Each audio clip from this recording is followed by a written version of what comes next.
monite as controlled substance. In light of this, the Health and Wellness Ministry is declaring that medicinal preparations made from psilocybin containing mushroom, whether in its natural state or by processing that are intended for treatment, are consequently and automatically regulated as a drug by the Minister of Health and Wellness. The public is therefore being strongly advised that the drug and its byproducts can be dangerous to one's health. Meanwhile, it's understood that at least one pharmacy chain has pulled magic mushrooms from its shelves. This was after the Ministry of Health and Wellness issued its bulletin warning that it has not approved the sale of the drugs locally. It's understood that outlets across the island are selling the product. The opposition People's National Party, PNP, has congratulated Jamaican attorney Dr. Chantel Onowewu on her recent appointment as a judge of the Caribbean Court of Justice, CCJ. Her appointment, which was done by the Regional Judicial and Legal Services Commission, RJLSC, fills the vacancy that was left by the untimed retirement and passing of Mr. Justice Jacob Witt.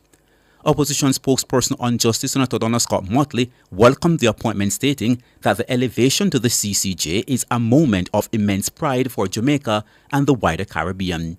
Senator Scott Motley added that Dr. Onowewu's extensive experience in international trade law, public international law and constitutional law, coupled with her academic excellence, positions her as a beacon of legal scholarship and a model of judicial integrity. It was further highlighted by Senator Scott Motley that Dr. Onowewu's distinguished academic journey as a Rhodes Scholar and her professional tenure, including her recent role as Director of External Trade at CARICOM, have equipped her with a deep understanding of the region's legal and economic complexities, making her an exceptional addition to the CCC bench.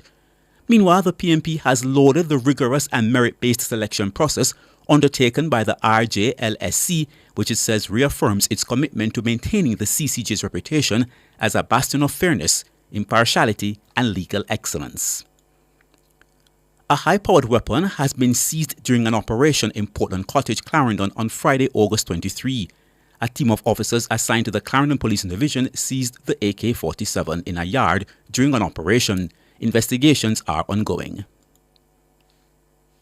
29-year-old Fitzroy Taylor, otherwise called Kenroy, a mason of Blue Mountain, Red Hill, St. Andrew, has been charged in relation to the murder of a man at his home on Tuesday, August 20. Dead is a 36-year-old Marlon Newsom, a welder of Blue Mountain, Red Hill, St. Andrew. In addition to the murder charge, Taylor was charged with using a firearm to commit a felony, possession of a prohibited weapon, and unauthorized possession of ammunition. According to the police, about 7 o'clock in the morning, Newsom was at home on his veranda when he and Taylor had an altercation. During the fracas, Taylor reportedly used a firearm to shoot Newsom several times. A report was made to the police, and Newsom was taken to hospital where he was pronounced dead. Following an investigation into the matter, Taylor was arrested. He was charged on Friday, August 23, after he did a question and answer session in the presence of his attorney. A court date is being finalized. To news in the region, historian Bridget Burton is supporting Prime Minister Dr. Keith Rowley's decision to add the steel pan to the coat of arms, but is questioning his call to make the announcement before the findings of the Committee on Monuments, Statues and Signage, a body appointed by the government itself. Burton, who was consulted by the committee, expressed surprise that the decision was made ahead of the report's release. The historian said that she was puzzled that the PM's announcement came before the committee's report. The committee, established in 2022, has been actively engaging with stakeholders, holding several meetings with invited individuals and groups. Burton was part of a session in September 2023 and submitted her written recommendations in April this year. Reflecting on the substance of the issue, she said she supported the proposal to replace Christopher Columbus ships with an image of the steel pan.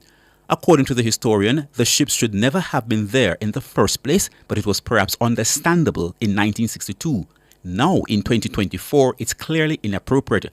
Replacing them with the steel pan or national instrument is a progressive change reflecting our times. On the international scene, a manhunt is underway in southern France after an explosion outside a synagogue injured a police officer.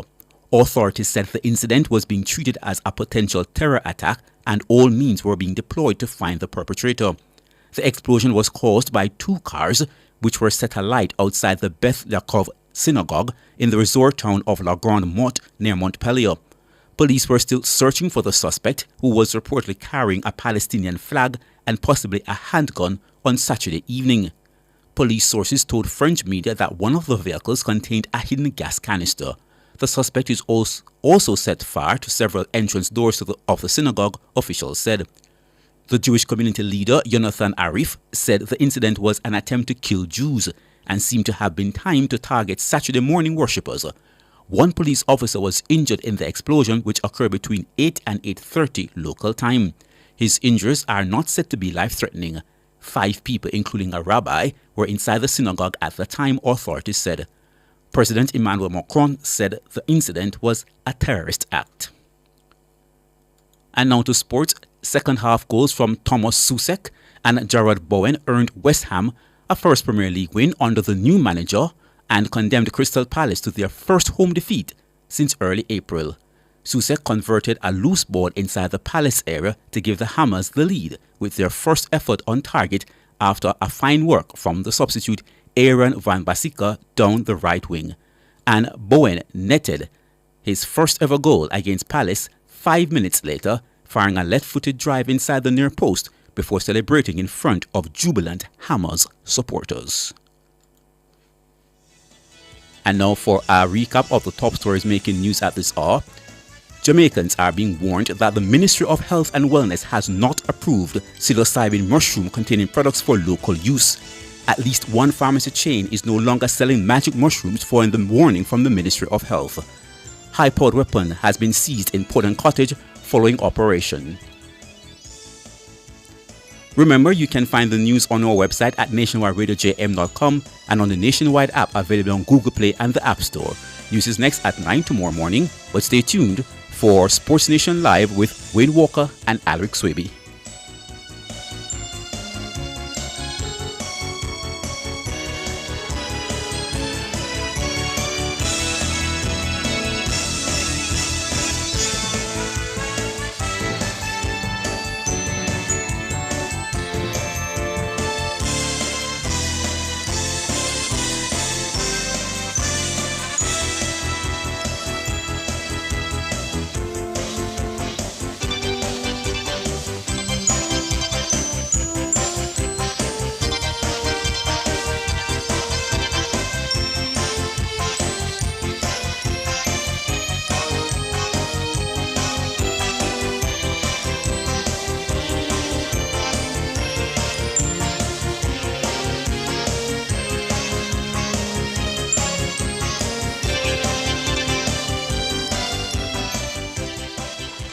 Good health starts with proper hydration.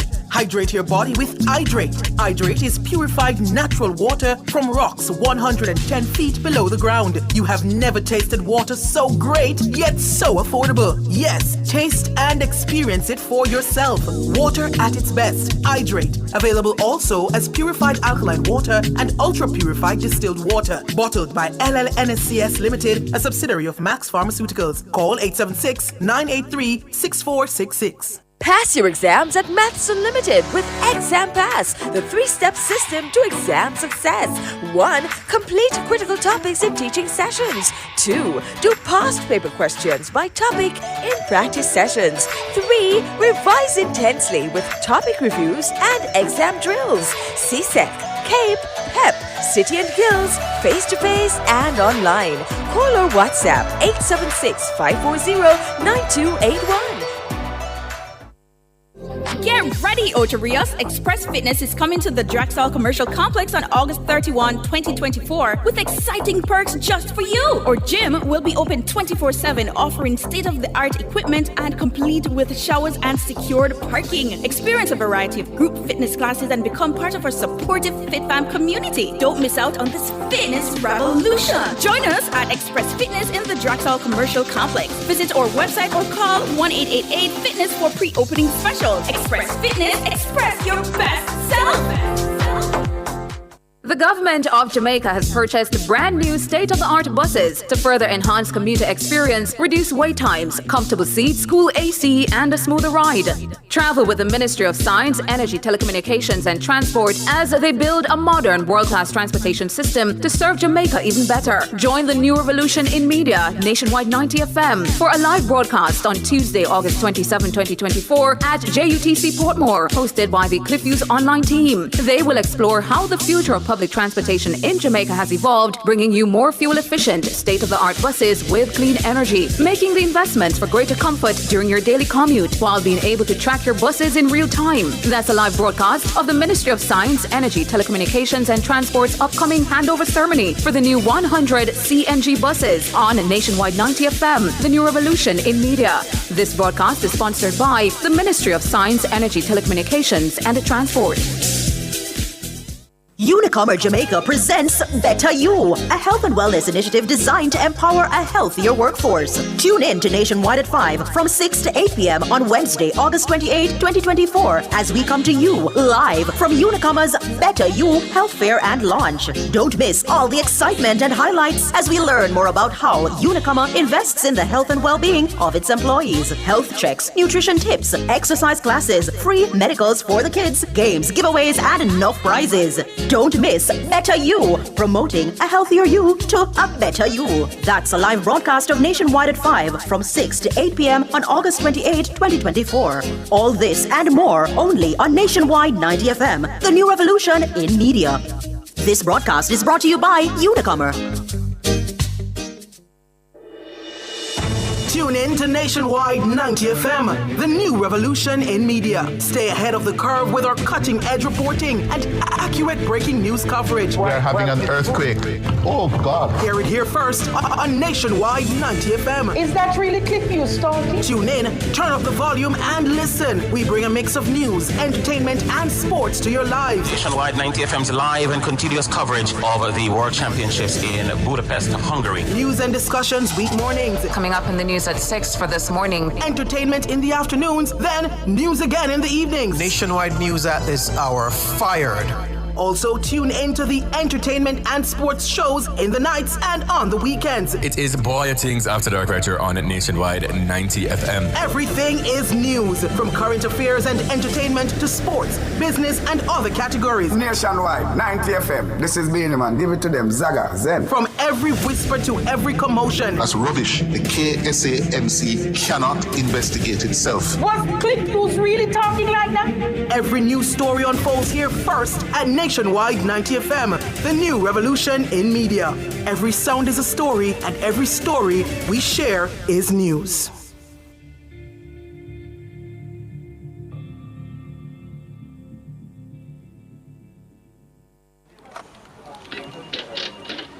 But is this real? Hey Greg, come look at this. Oh my, it's happening. Mr. Daniels, the numbers keep getting bigger and bigger. Sir, the clicks are off the charts. Hello, sales? What's the emergency? 9,000 clicks in one day? 3,000 order? So how much we have left? What? I soon call you back. Mr. Nakamoto, it's Danny from Jamaica. I need 5,000 of the big ones. We're back in business. Yes, sir. Arigato. Suene. Amplify your brand. Let Nationwide 90 FM assist you in tapping into a captivated audience across our social media platforms. For more information, contact us at 876-630-1210 or sales@nationwidenewsnetwork.com. Businesses, companies, and entrepreneurs, let's supercharge your brand.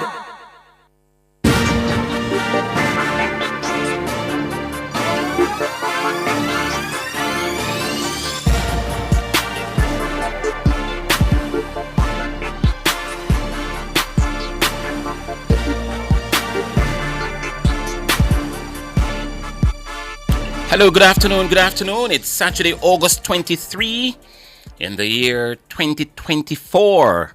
And it's another Sports Nation Live. My goodness, it feels like forever that I've been inside the studio. I'm always out there roaming and doing the live updates. Alric normally is in here today, but he's look, he's not feeling so well today, so he's taking a well-earned day off. He really deserves a Saturday off. And look, whatever you're doing, make sure that you get better, and also make sure that you have a bit of fun as well. So I'm flying solo today, and as Alric could say, if you bowl it, we'll hit it for 6. If you pass it, we'll score it.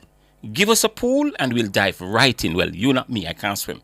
And as fast as the starter's gun fires, we're right there at that finish line. Again, my name is Wayne Walker, and this is Sports Nation Live on Nationwide 90 FM, Nationwide Radio JM.com, and Flow Channel 916. You can also tune in to our program live on our YouTube channel, Nationwide 90 FM, and remember to like, subscribe, and share our content, yeah?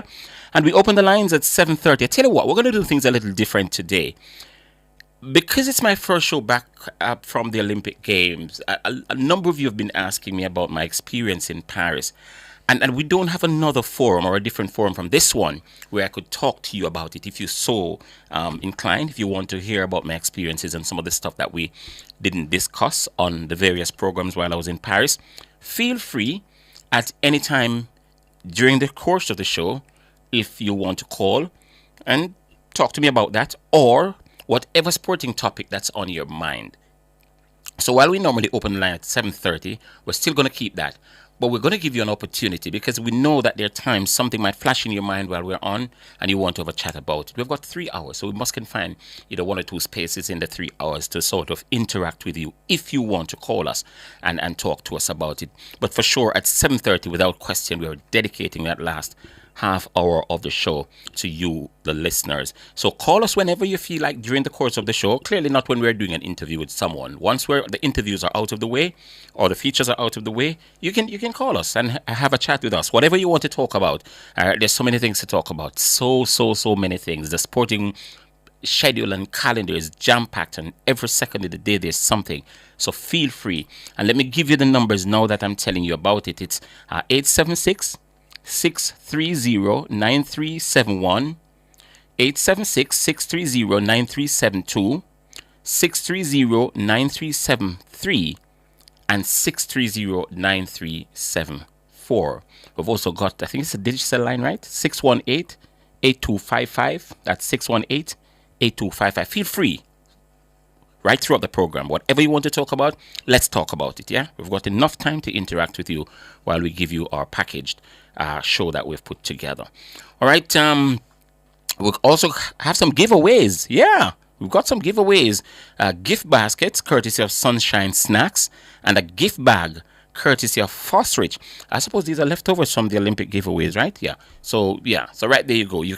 It's more reason for you to call us during the show.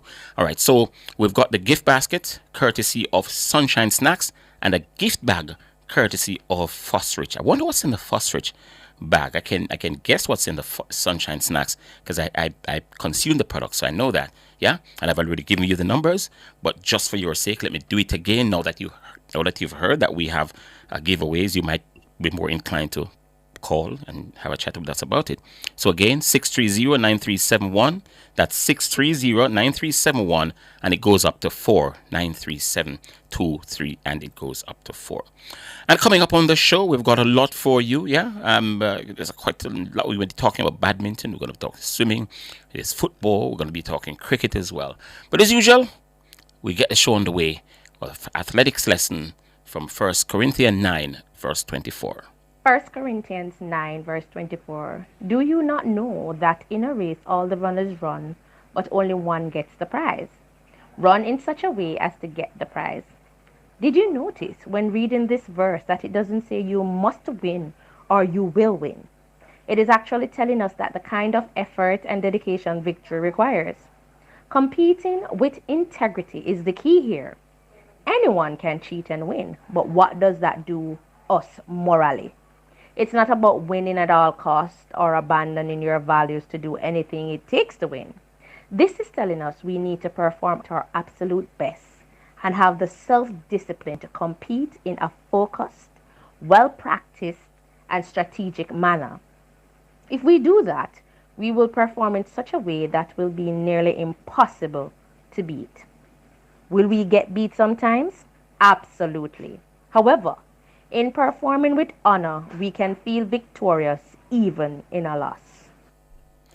All right, that's a lesson today from 1 Corinthians 9, verse 24. And we move smoothly into our feature. You just had to be there. Today, we're going to relive Kerika Hill, leading the Jamaican 1-2 in the 100 meters hurdles at the World Athletics Under-20 Championships in Cali, Colombia in 2022. And also Brianna Liston storming to a 22.65 seconds winning time for gold in the girls 200 meters. In the yellow there, Sport from the right, Caritha Hill, she's met that hurdle well, but at the moment I'd say James maybe just ahead, but now Hill is coming through. Todd in between them is also having a fantastic run, but it's Hill who's away. Hill takes the title. It's a 1-2 for Jamaica. James comes through for silver, Todd there for bronze for Hungary. Wonderful run from her, and look at the time, 12.77. It is a championship record. So it's Liston who has the lead. She comes into the straight. She's running away from this field. Jamison starting to try and get back to her. But Liston is away, and it is going to be another goal for Jamaica. Fine run from Jamison, who came through for the silver medal. But Brianna Liston has come splashing through the rain. 22.65. And I tell you what, Kerika Hill is going back to the World Under-20 Championships. This year it's going to be in Lima, Peru, and it gets underway on Tuesday. And she'll be looking, without question, to repeating as a champion. I think Jamaica has had a repeat champion in this event, Gillian Russell, and it would have been in Plovdiv, Bulgaria. And if my memory serves me correctly, it was in 1992. The same year of the Barcelona Olympics, I think so. But I'm sure that Gillian Russell repeated as champion. She won back-to-back. The second was in Plovdiv, Bulgaria. Nicole Mitchell, I think, won the 100 meters for girls at that time as well. So it was a long time ago, almost 32 years ago. And yeah, so let's wish Kerika Hill and the rest of the Jamaica team all the best. They're heading off, and they should be assembled in Colombia by tomorrow fully. And the meet gets underway on Tuesday, and it goes right the way through to Saturday. Let's wish all our junior athletes all the very best at the World Under-20 Championships over there in Lima, Peru. I was in Peru in 2019 for the Pan American Games, so I have an idea where the stadium is, and Lima is a very, very busy city. It's crazy getting through Lima, and it's not dissimilar to the Central American cities. In Mexico City, you don't want to go into Mexico City. It's a crazy place. In fact, I think Mexico City is the most populous capital in the world, and when you see the vehicles zipping through that city, it's the same thing in Lima. So the Jamaicans have got to take very, very good care there as well. A country with its fair share of issues, so they've got to keep one eye on that as well. As I say, it's just like the Central American countries.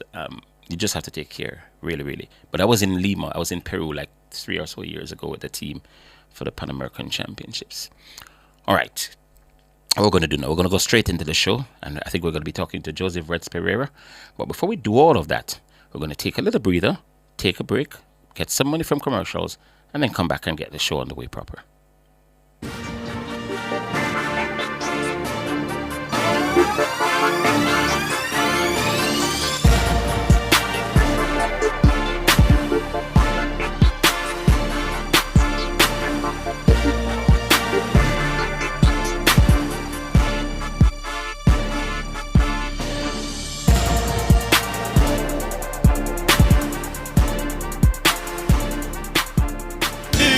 Outperform, outlast, we top performance, Jackama, reliable, full stop, not comma. We have the expertise for drilling and demolition. We have the power tools for plumbers and electrician. Fancy select tools, 3 parts and 3 repairs. 3 parts, 3 repairs. In 2 to 3 years. Hilton, available at Delta Supply, 106 Hagley Park Road. Call us at 876-302-6111-4. Delta Supply, we service what we sell. Get ready, Ocho Rios. Express Fitness is coming to the Judicial Commercial Complex on August 31, 2024 with exciting perks just for you. Our gym will be open 24/7, offering state-of-the-art equipment and complete with showers and secured parking. Experience a variety of group fitness classes and become part of our supportive FitFam community. Don't miss out on this fitness revolution. Join us at Express Fitness in the Judicial Commercial Complex. Visit our website or call 1-888-FITNESS for pre-opening specials. Express Fitness, express your best self. Pass your exams at Maths Unlimited with Exam Pass, the 3-step system to exam success. 1. Complete critical topics in teaching sessions. 2. Do past paper questions by topic in practice sessions. 3. Revise intensely with topic reviews and exam drills. CSEC, CAPE, PEP, City and Guilds, face-to-face and online. Call or WhatsApp 876-540-9281.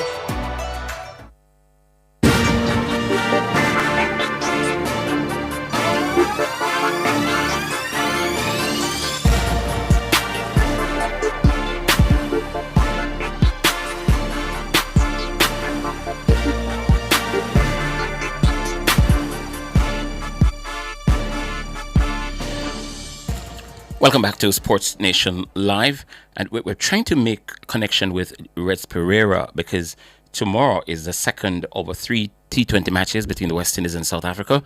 Yesterday, the West Indies achieved victory, and we just want to talk to Reds about it and to also look ahead to the game tomorrow.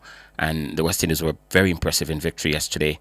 They beat South Africa by 7 wickets at the Brian Lara Cricket Stadium over there in Trinidad and Tobago, and they did it with 13 balls to spare. They were set 175 to win, and Nicholas Pooran was in prime form. And this West Indies team, on their day, can beat any team in the T20 International.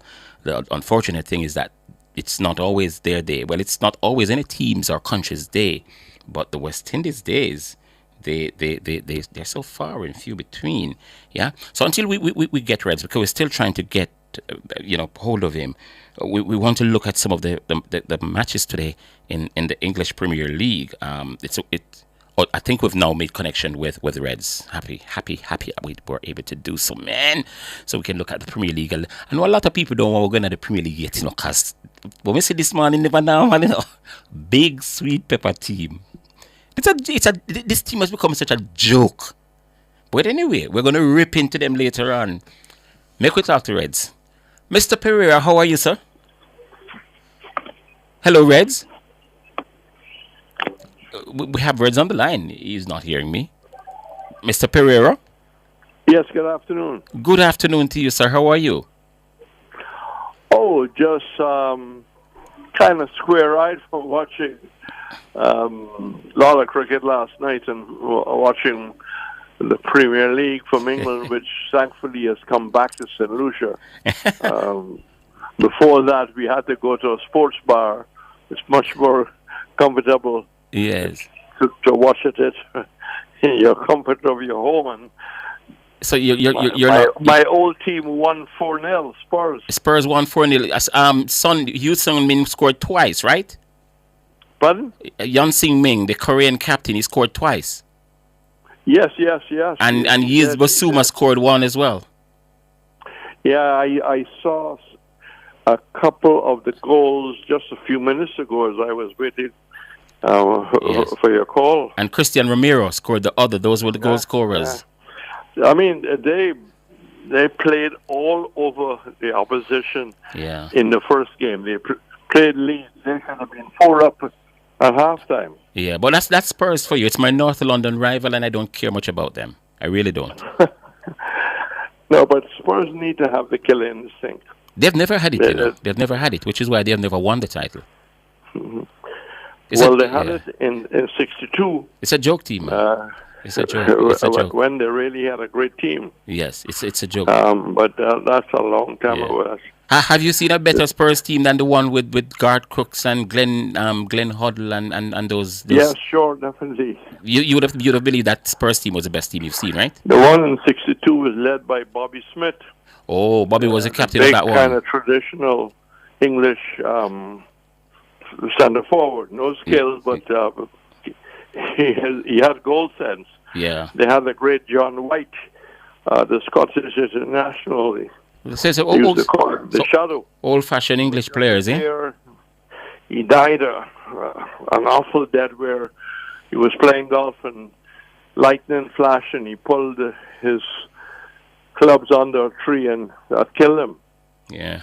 And they have Dave Mackay in goal, brilliant midfield player. Bill Brown in goal. I can go down, but I don't want to bore your my listeners. I tell you this, Reds. It's so good that you can talk about your team with such joy and optimism. There are some people who can't even open their mouth today, man.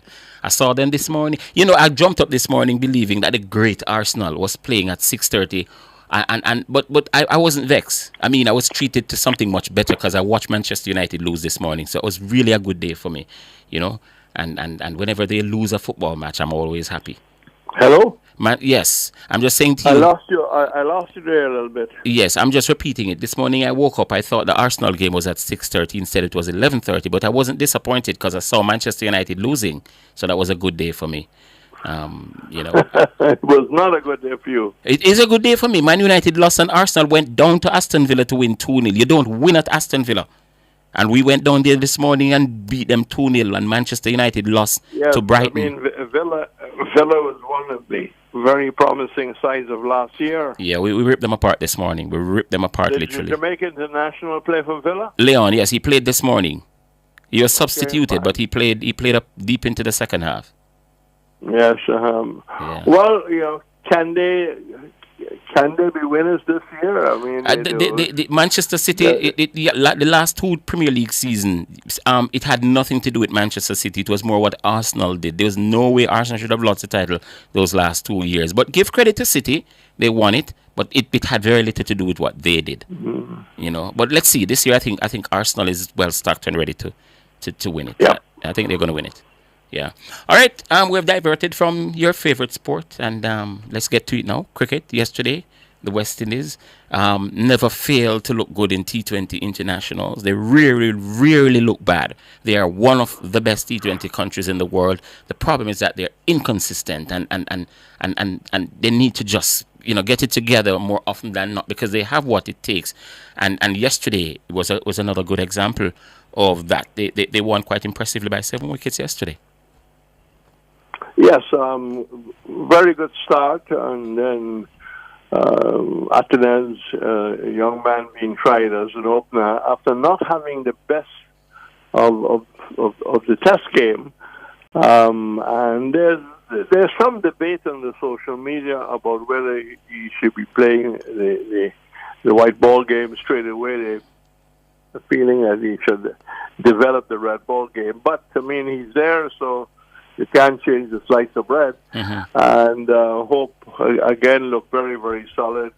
And Pooran came in, successful 100 in England. And he just took guard and continued from there. But I just want to feel that we should be measured in what have happened to this series. I don't know if you agree with this. This is not by any means the strongest South African team. I don't know if you share that view. No, I share because there are only 5 players of the 15 who played at the World Cup who are in this current group. Yes, I'm glad you're making that point to your audience. Yes. So it's important to make. And on the contrary, the West Indies only are without 3 of who didn't go to the World Cup. Yep. So we have to make that. Context is important. So yes, I agree with you. But while we're on the subject of the openers, you just mentioned Alec Athanaze and Shea Hope. Brandon is not fully fit. He's not back to full fitness. He's going to have to come back. I'm not sure if they're done with Johnson Charles because on his day he can be very brutal. I think we've got about 4 people who can step in and open at any given moment. But based on what you've seen so far, are we settled on an opening pair? Are the opening pairs are too inconsistent for us to say, okay, this is the settled one? No, I don't believe we can be saying we are settled on an opening pair after one match. No, I'm not talking about just this match because we've seen opening pairs done well throughout, the time. So I was just talking about generally, and given what we saw yesterday. we're not. I mean, if you recall that Mayors came in the last game of the World Cup. There's no Mayors in the West Indies squad named. So we're now going to Hope and we're going to Atenes. So that's up in the air. On the point you made about Johnson Charles, it's difficult to see him now getting in unless there's injury. And I mean, he's 36, 37. He I mean, he can't really be in the cycle for the next World Cup. So it's the hard reality of I think we probably have seen Johnson Charles when he played. I don't see how he's going to get back in and how he could be kept in the side. I don't know if you share that view. No, I do. It's just that the West Indies, you just never ever know. They keep going back for people, and you just never know. And the inconsistent nature of our openers, it leaves the door ajar for people who come out with 2, 3, 4 good innings to slightly get in, irrespective of the age, as we've seen.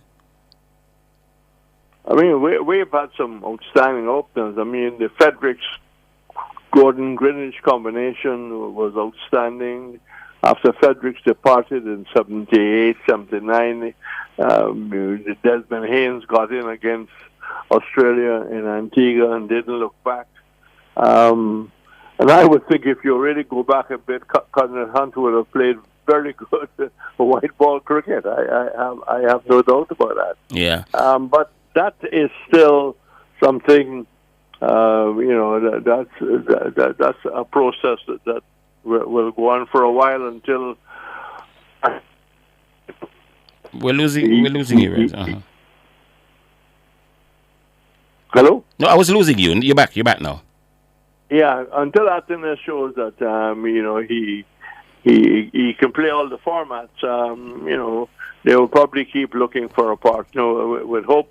Mm-hmm. But you can expect Atenes and Hope to play the series unless there's injury. Yeah. All right. So yesterday's game, you were generally comfortable with what you saw from the West Indies team. Is that what you're saying?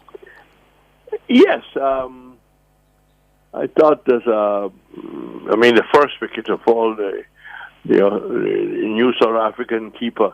I mean, he chased a ball that would have been a dead wide. Mm-hmm. I mean, I don't know what he told his coach, but they didn't really. Although they finished well, I mean, they got more than we expected them to get. At one time, it looked like they might have settled between 140 and 150, but they got a competitive score, which was good for the game. I'm always thinking of not just a victory, but what's good for the game. And it was good for the game that they put a decent score on the board. But, in white ball cricket these days at the highest level, if you don't score 200, you can't put your pot in the fire. So I got a victory here. Mm-hmm. Yeah, that's true. Because Alec and I were discussing it yesterday. When we saw 42 for 5, we said, wow. And then the eventual score of 174, we said, goodness, they really came up massively. And yeah, so you were right. They came up. But what West Indies did was to back it up, to put on a good batting display. The openers put on a very, very good show, and then Pooran came in and knocked it off. Going forward, though, you expect them to use the same 11 for tomorrow? No, I don't think that maybe Ricardo, I don't believe that Shepherd will stay. I can see the left arm coming in, McCoy. Obed McCoy. I think we'll have one change. They could try Miller. I mean, Moti has had a lot of cricket of late. Hussain will probably stay, and maybe they can just not drop Moti, but just bring in Miller, and because they're using this series because they're playing England in St. Lucia after the CPL. Right. So this series is all about that. So it's not a question of win-win-win. It's a question of using the series to try and, tick all the boxes, as many you can tick, as many you can tick. Right. I really don't have a problem with it. In fact, Rovman Powell was asked yesterday in the post-match interviews about, the whole question of the series being staged with an eye on 2026, and he said, it's not right to be looking so far ahead. He says, yes, it's always good to look ahead, but in this particular case, he wants to use series like these to have a look to see if they can put a side together that can challenge for the tournament as opposed to just looking forward to competing in the tournament. And I think it was really mature of him to say it. The level is dropping. Could you repeat that? No, fine. So you were just talking about the series that's going to come up against England, and they're using this series to sort of put the thing together. And Rovman Powell, the captain, was asked in the post-game interview yesterday about the whole question of people saying, the series like these are with an eye on 2026 for the World Cup. And he says, no, he doesn't agree. What he wants to use series like these to do is to get a team together that can win the World Cup as opposed to just looking forward to competing at the World Cup. Yeah. Well, that's winning the World Cup is a very ambitious statement. To win the World Cup, you got to get into the World Cup final. To win the World Cup, you got to get into the quarters and semis. And is what you do in the meantime to put together a solid squad where there are facts of players that can change the game. You just can't rely on a hope and a Puran, as the case may be.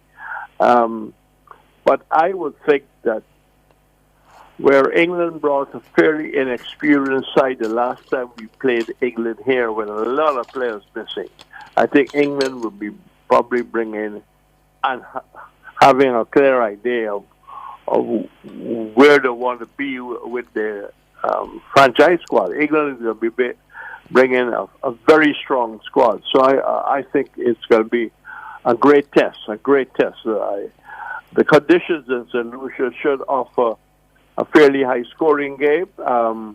There's bunks, shots can be played. Men don't have to be bothered by a slow dog where the ball is keeping low and not coming onto the bat. So it should be a quality series. All right. So the West Indies should win the South Africa series, you think? Yes, I would think so. But we can expect South Africa to certainly lift their game. I mean, their coaching staff will be asking their top order to certainly put a price on the wicket, and they don't have to start hitting the ball from over one, but they don't want to repeat the kind of start that they had yesterday. Mm-hmm. Okay. All right. Let's move away from the series, Reds. We see where this election for the vice presidency of Cricket West Indies is coming up on September 20. I don't have an issue with that. What I have an issue with, though, is the 7-day period between the announcement of the election and the close of nomination day. How many people around the region will get an opportunity to go around and sort of, garner support, meet with the different boards, and then say whether they are able to enter the race or not? Don't you think that 7-day period smacks of I don't know, it seems as if they're setting up Basarat to just make a return, but in an official way, and to me, it doesn't smell good. Well, I don't know if you read the statement or heard the statement by the Barbados Vice President Calvin Hope. No, I didn't. You did? No, I didn't. Okay, well, he has criticized the board for rushing, and the point you made about the next election of the vice president. He was saying that they should have at least given the various boards 1 month's notice.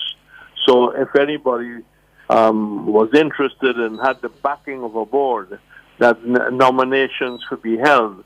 So he was saying it's rushed, and I think the general feeling is that it is being rushed. Now, I'm not a lawyer, and I don't know if you are. No, I'm not. Well, this is a question which has been raised in the Eastern Caribbean. Because of the action of the Guyana board, they have been forced to have this next elections. So basically, during the period when he acted as vice president, he was not illegally elected. Now they have appealed, but the board is not even waiting for the decision of the appeal. They have gone ahead. The question is, and this could be raised by a lawyer from somewhere, all the decisions made when Bassarat was in fact acting as vice president, when legally, as we have found out, he shouldn't be there. He didn't have the right to be there. All decisions, all actions taken, whether it was financial, whether it was appointment of personnel, whether they should be null and void, whether they have legal standing. I don't know how you respond to that. I could make a good case for them being null and void. The fact that he was not there legally, any action that he has taken or decisions that he has taken, I think should be null and void on the basis that he was not properly in place as vice president. Well, it might be interesting if you get the president of Jamaica board, Dr. Bennett, and maybe put those questions to him to see how he will, in fact, respond. You know, I mean, he is in his own right a director. Yeah, but he was he was a vice president at the period we are talking about. I'm understanding that the Jamaica board has nominated Bassarat. That is correct. That is correct. And it just tells you that Shala has a strong hand. Shala has a very strong hand, because if you look at the backing of Dr. Shala, I mean, he's got the Woodwards, he's got Trinidad and Tobago, he's got Jamaica with Enoch Lewis, he's got Jamaica. So they're in a strong position to make decisions, and I hope all their decisions, will be in the best interest of West Indian cricket and transparent. So who are the two out? Who are the two out? Guyana and Barbados. He doesn't have Guyana or Barbados. No, I don't think so. Or else Hope would not have made that statement. Yes. But if you read from the tea leaves, they have now changed from selectors. Now, we have had selectors since 1928, and we have picked some very great teams, some very outstanding players. I mean, who picked Ram and Val? But Reds, sports like everything else in life has moved on. Cricket is the only sport in the world that has people selecting a team to give a captain and a coach that team. I really don't think it's right. I think the coach and the captain should be the people picking every team in the world. That's what it is. No selectors pick it and give it to you. Just imagine a selector picking Pep Guardiola's team and give it to him. Or when Gary Neville was in charge of England, a selector pick it and say, this is your team. Cricket is the only sport in the world that does it, and I think we need to move away from it. I actually agree with the decision. Well, to go back, I would think that the first real boss man, so to speak, was Alf Ramsey in 1966, where he called the shots. I can't say for sure whether the English FA or other federations have had at one time a selection committee, but you are right along the lines. I mean, you get the impression that football managers, are in charge with the squad. Yeah, but cricket need to move on. Cricket stays with the old rules too long, and that is why the game is lagging. It's time. You can't ask selectors to pick a side and then say, captain and coach, work with this. What if the captain and the coach believe that this is not the team that they want to work with? They'll damn well have to work with it because the selectors say this is it, and because of the old opaque rules. I really believe that they need to move on. Well, I mean, there is people who supports that, but there are people who begs the question whether it is in the best interest to give the captain and coach. I think it's mainly coach and the director of cricket, Miles Bascom. In this world, I mean, there are people who like you and people who don't like you. There are people who think I'm an okay guy, and there's some people who don't think I'm okay guy. I think it's more. I think it's more than that, though. It speaks to the result, and the result must be on you, win or lose at the end of the day. But you can't have a selector picking a 15-man squad, give it to me, and then tell me to work with this. And then when the result doesn't come back, give it to me, so I'm held responsible for that result when it comes back. I think cricket needs to move on. I really do think so. And you're just saying that you have people who still like the way of selectors. They like it because it's the only thing they know. Give them something else and let's see how it works, and then ask them 2 or 3 years from now if they still like it. You never know. I don't want to be playing the role of defense counsel, but these very, very people that you're in favor of getting rid of are independent of the board, which is healthy. These are people who are asked to go around and watch the 4-day, go to Sabina Park and watch the young Jamaican fast bowler who was highly rated, to go around to all the venues. So it is felt that because they can watch the cricket, because you don't want selectors, but they're being replaced by scouts. I'm told that Roger Harper and the former Trinidad and Tobago all-rounder Tony Gray. Yes. There, and one other, I think an old windwards off spinner called Stanley Hines will be the scouts. You know what's the difference? You know what's the difference between the scouts and the selectors? The scouts recommend. The selectors pick and give you. Totally different stuff there. The scouts say, call the captain or the coach and say, since you want it in Jamaica, when Jamaica played against the Windwards, I saw a 17-year-old boy. He's very good.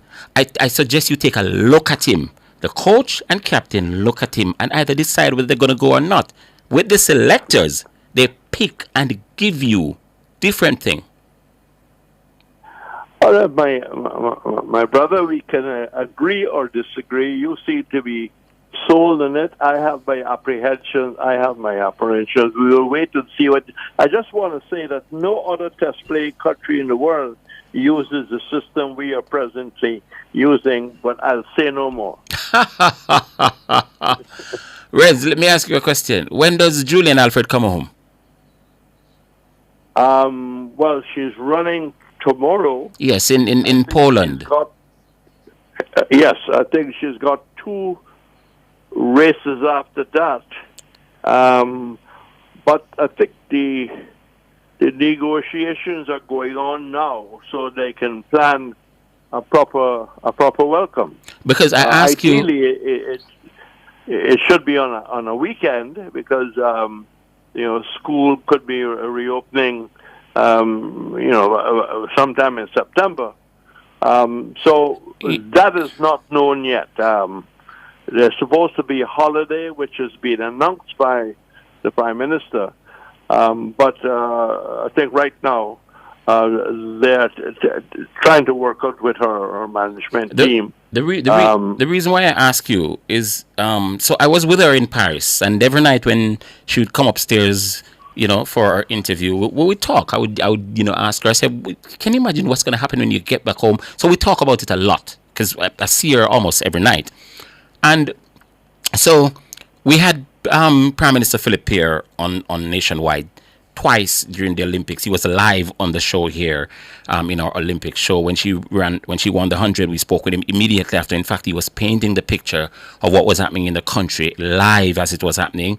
And then we spoke with him in the 200 meters as well. So the reason why I ask you, I think I'd like to be in St. Lucia to sort of, since we had the Prime Minister here and we had so much chat with Julian when I was in Paris, it would be just, good that we could just, close it off by covering her arrival home, and then probably I would volunteer to give the Jamaican journey that she went on here, since we covered her. And that's why I wanted to ask you, because I wanted to see if we could make it down there. In fact, I'm going to be talking to Philip here privately, maybe tonight or maybe tomorrow, to sort of get a more, in-depth insight into what they're planning, because I really think it is something that we would like to cover. Well, she might also be coming to Jamaica because, the Sanders organization has offered her a 1-week holiday.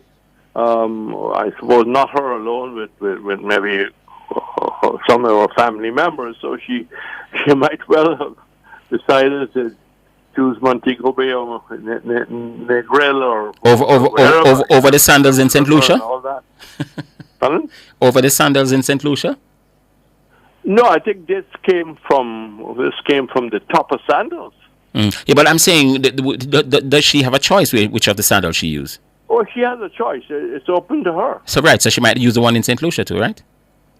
Well, I think basically, you need to have some kind of a wider view of where I can holiday. When she comes back here, yes, I don't believe she'll have a free moment. Yeah. If she comes to Jamaica, or she goes to the Bahamas, or she goes to Barbados, or wherever there's sandals, St. Vincent's is just open. Yes. She will have much more of a R&R situation. Yes. One of the big questions here is what should the government do in terms of our recognition re-Paris? I'm going to be talking to Prime Minister to Philip tomorrow, the Honourable Prime Minister tomorrow, to see.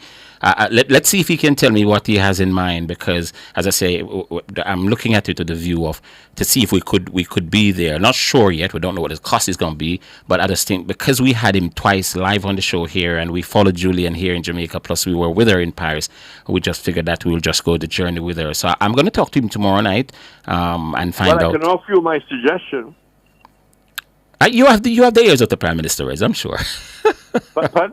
You have the ears of the Prime Minister, I'm sure. No. I'm talking to you, and we can at least hear what I have in mind, so your audience will know what I might have. Let me hear you. Well, I think if you look at the Castries area, the Castries Basin, yes, right, there are no running facilities. Clubs are trading on football grounds, on cricket grounds, right? She lives in an area where there's a lovely land in cul-de-sac, which falls within where she lives. And I think if the money is available, and you can probably, get people involved in the whole process, including our shoe sponsor, I think a track stadium in her name, a small track. You don't have to go to the ASD Crawford type thing, but it will help athletics a great deal. Right now, the only track that is often used is, in fact, the Souffle track, which is quite new, right?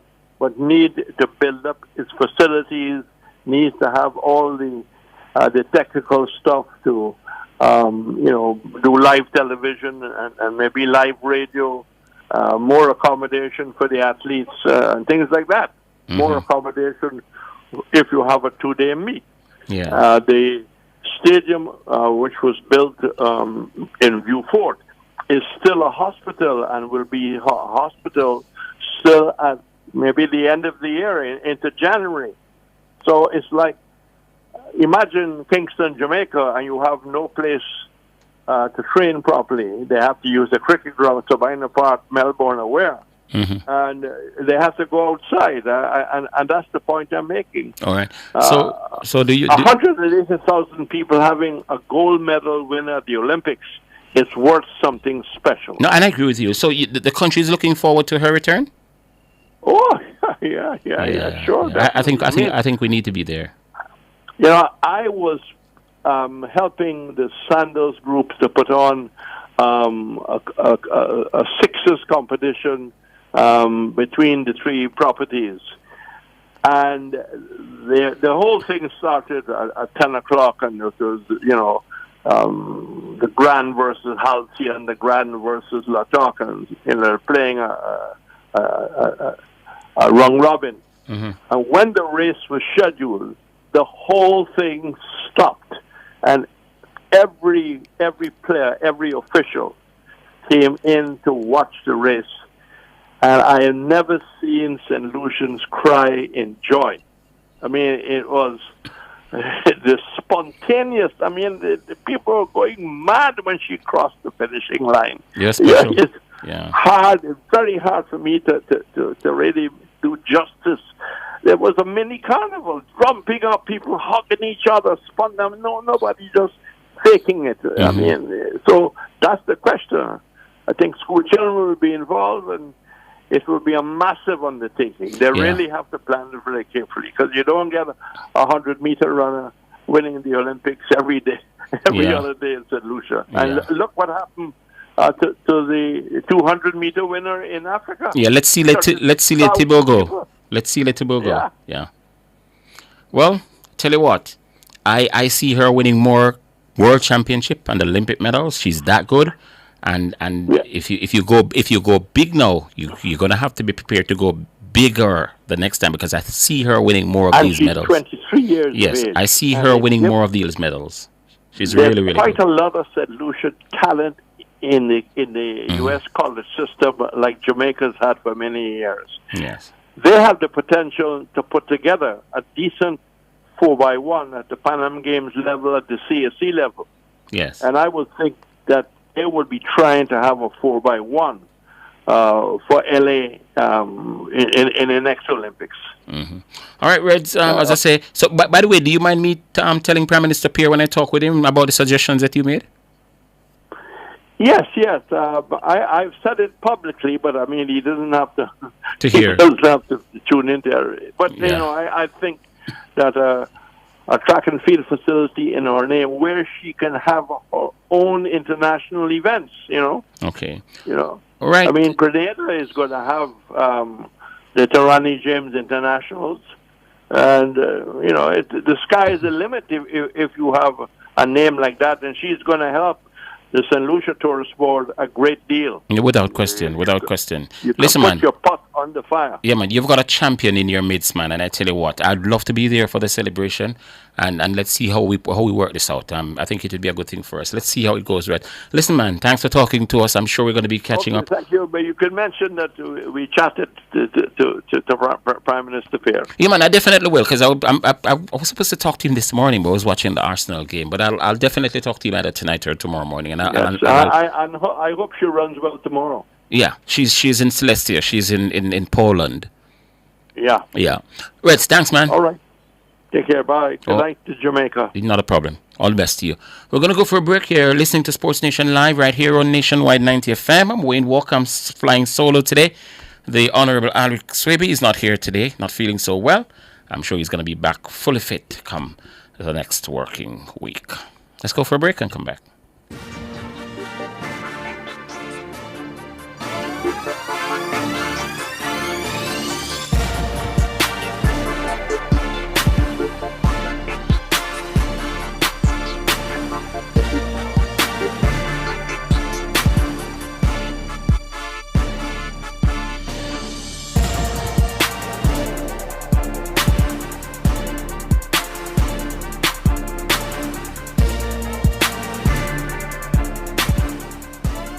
Share in the experience at Fontana Pharmacy. We have a wide variety of items in store just for you. Fill your prescriptions while you shop. And senior citizens enjoy 10% off. Shop household, cosmetics, toys, and many other departments. We also offer curbside pickup and delivery. Visit our website at fontanapharmacy.com. Fontana Pharmacy, where it's all good inside. Get ready, Ocho Rios. Express Fitness is coming to the Judicial Commercial Complex on August 31, 2024 with exciting perks just for you. Our gym will be open 24/7, offering state-of-the-art equipment and complete with showers and secured parking. Experience a variety of group fitness classes and become part of our supportive FitFam community. Don't miss out on this fitness revolution. Join us at Express Fitness in the Judicial Commercial Complex. Visit our website or call 1-888-FITNESS for pre-opening specials. Express Fitness, express your best self. The government of Jamaica has purchased brand new state-of-the-art buses to further enhance commuter experience, reduce wait times, comfortable seats, school AC, and a smoother ride.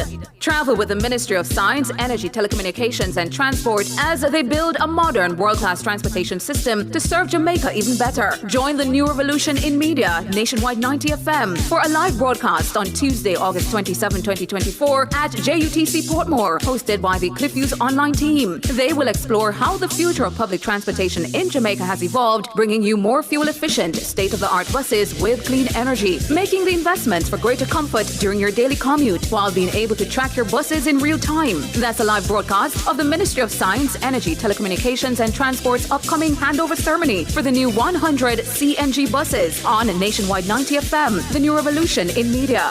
This broadcast is sponsored by the Ministry of Science, Energy, Telecommunications and Transport. But is this real? Hey, Greg, come look at this. Oh my, it's happening. Mr. Daniels, the numbers keep getting bigger and bigger. Sir, the clicks are off the charts. Hello, sales? What's the emergency? 9,000 clicks in one day? 3,000 order? So how much we have left? What? I soon call you back. Mr. Nakamoto, it's Danny from Jamaica. I need 5,000 of the big ones. We're back in business. Yes, sir. Arigato. Suene. Amplify your brand. Let Nationwide 90 FM assist you in tapping into a captivated audience across our social media platforms. For more information, contact us at 876-630-1210 or sales@nationwidenewsnetwork.com. Businesses, companies, and entrepreneurs, let's supercharge your brand.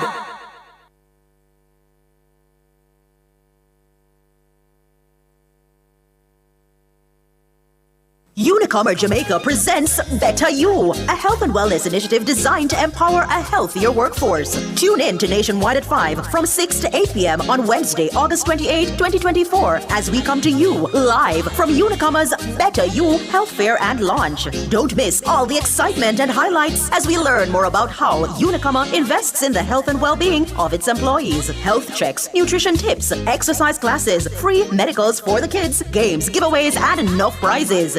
Don't miss Better You, promoting a healthier you to a better you. That's a live broadcast of Nationwide at 5 from 6 to 8 p.m. on August 28, 2024. All this and more only on Nationwide 90 FM, the new revolution in media. This broadcast is brought to you by Unicomer. Tune in to Nationwide 90 FM, the new revolution in media. Stay ahead of the curve with our cutting-edge reporting and accurate breaking news coverage. We are having an earthquake.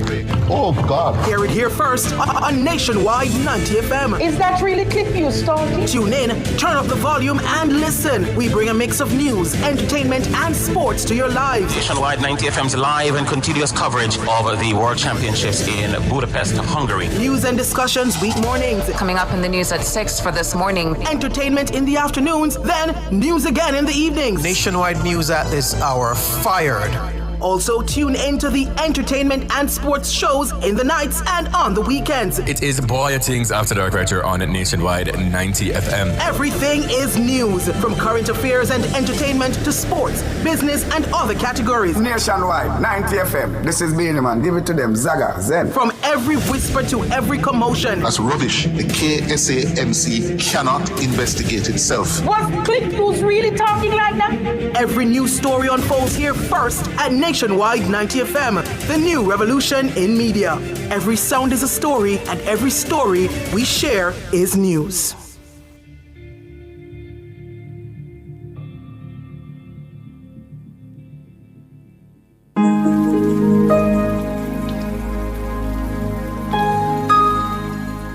Hi there. Here's some good news for these trying times. Quote, "By God's word, I can see where I'm going. They throw a beam of light on my dark path." Unquote. Psalm 119, verse 105. Listen for God's Word weekdays at 5:45 a.m. and 12:55 p.m. through Oasis. Stop by for a refreshing drink and share a God perspective for the day. Oasis. Weekdays 5:45 a.m. and 12:55 p.m. right here on Nationwide, a revolution in media. The rebroadcast of the Oasis can be heard weekdays at 5:45 a.m. The Oasis is brought to you by Solar Tech Jamaica. We use the gift of the sun to power our world. As a parent, you give your children a good start in life. You nurture, protect, and guide them. Parenting is a process that prepares your child for independence. As your child grows and develops, there are many things you can do to help your child. Stay tuned to The Big Show, Nationwide this morning, for parenting tips. Fridays at 6:53 a.m. Only here will you learn everything you need to know about parenting. Tips to help parents navigate the incredibly challenging and rewarding journey of child rearing. Parenting tips on Nationwide at 90 FM, the revolution in media.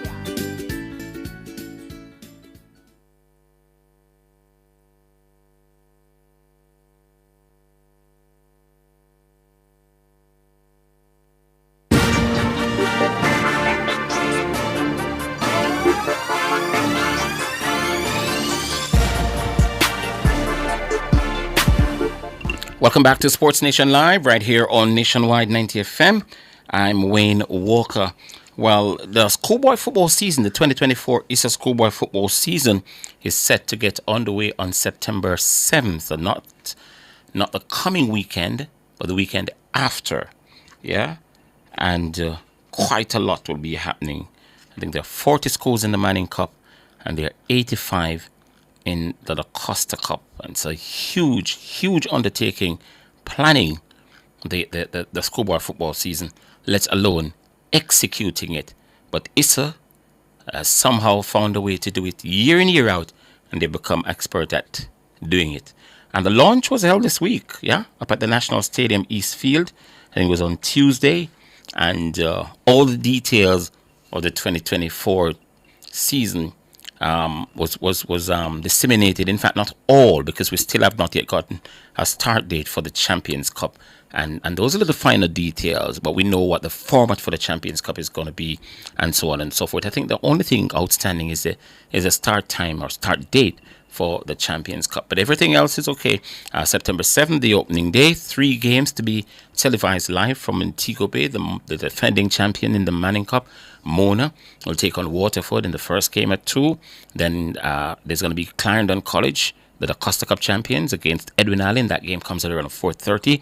And then at 7 o'clock, it's Cornwall College, the team of Theodore Whitmore, against Herbert Morrison in a Mobay derby at 7 o'clock in Mobay. And there are several other games in the Costa Cup on the opening day of the schoolboy football season. No other game outside of the Mona Waterford game will be played in the Manning Cup on the opening day, right? So let me go straight into it. The 2024 Easter schoolboy football season gets underway Saturday, September 7th. The season was officially launched on Wednesday night at the Stadium East Field. 85 teams to contest the Wisynco da Costa Cup. The Manning Cup, sponsored by Judicial, will have 40 teams. Clarendon College, as I mentioned, will open the defense against Denby, and it will be the second game of the triple-headed on at the Catherine Hall Complex. We caught up with the Clarendon College coach and a former Clarendon College player as well, Lenny Hyde, and he says his boys are ready and rearing to go. All right, Lenworth, another season is up on us. Clarendon College, the defending champions, both the rural champion and by extension the national schoolboy football champions. If I was to ask you how ready you are tonight, if the competition was to start, what would you tell me? Yeah, man, we are ready, rearing to go. This season has been great. The pre-season has been good. We have been playing a lot of games this season. We're playing the Army team tomorrow evening, and and then we'll be playing Frome on the weekend, and then after that we'll finish with practice games, and we're just going to fine-tune now for the season. But it has been going pretty well. We have a pretty good coach in Junior Samuels, the trainer that prepares the boys. Makes my job easy. And you know, it's the same system that we play all year round, so nothing will change. We have new personnel now, youngsters coming up in the team. So inexperience will be there, but they are good quality players, and we see some good football this season again. How many players you've lost from last season's championship squad? Seven to 8 players. You know, we have back Nashan Boy, who was a starter last year, the goalkeeper, Daniel Clark. We have about 5 players that were in the team on a regular basis last year. So it's going to be based upon for the under 16 and some of the players that been getting some 20 minutes and 30 minutes last year. But I have confidence in them. They have trained pretty well. They are a disciplined bunch of youth. And sky's the limit for us again this year. Is the expectation the same at the start for this year as it was last year? Yeah, man, definitely. And the more games you play, the better the team will get. The longer the competition goes on, I think we'll improve into the competition. So that's why we're looking forward to that. Yeah. Who you open against? Denby. The Denby. Yeah. Are you looking forward to that parish derby? Yeah, because a new team that's coming to our zone now. I don't know not much about them, but I think they did well last year too. So we will take in that game very seriously. And last question, Kahim has signed a professional contract with Charlton Athletics. That must make you feel good. Happy. You can see that he was destined for greatness from how he trains, the discipline that he shows, the intensity that he works with. You know, sky's the limit for him, and I think he's going to go further than that, than Charlton Athletics.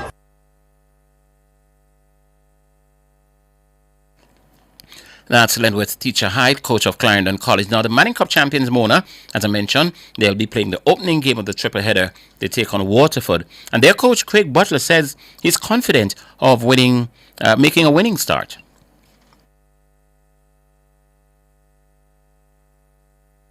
All right, so we won't be hearing from Craig Butler. I think we've got something from Craig Butler there.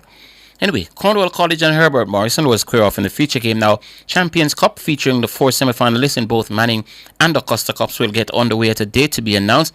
The ISA president, Keith Wellington, believes that it is only fair that the school's efforts are recognized when players sign professional contracts directly from out of schoolboy football.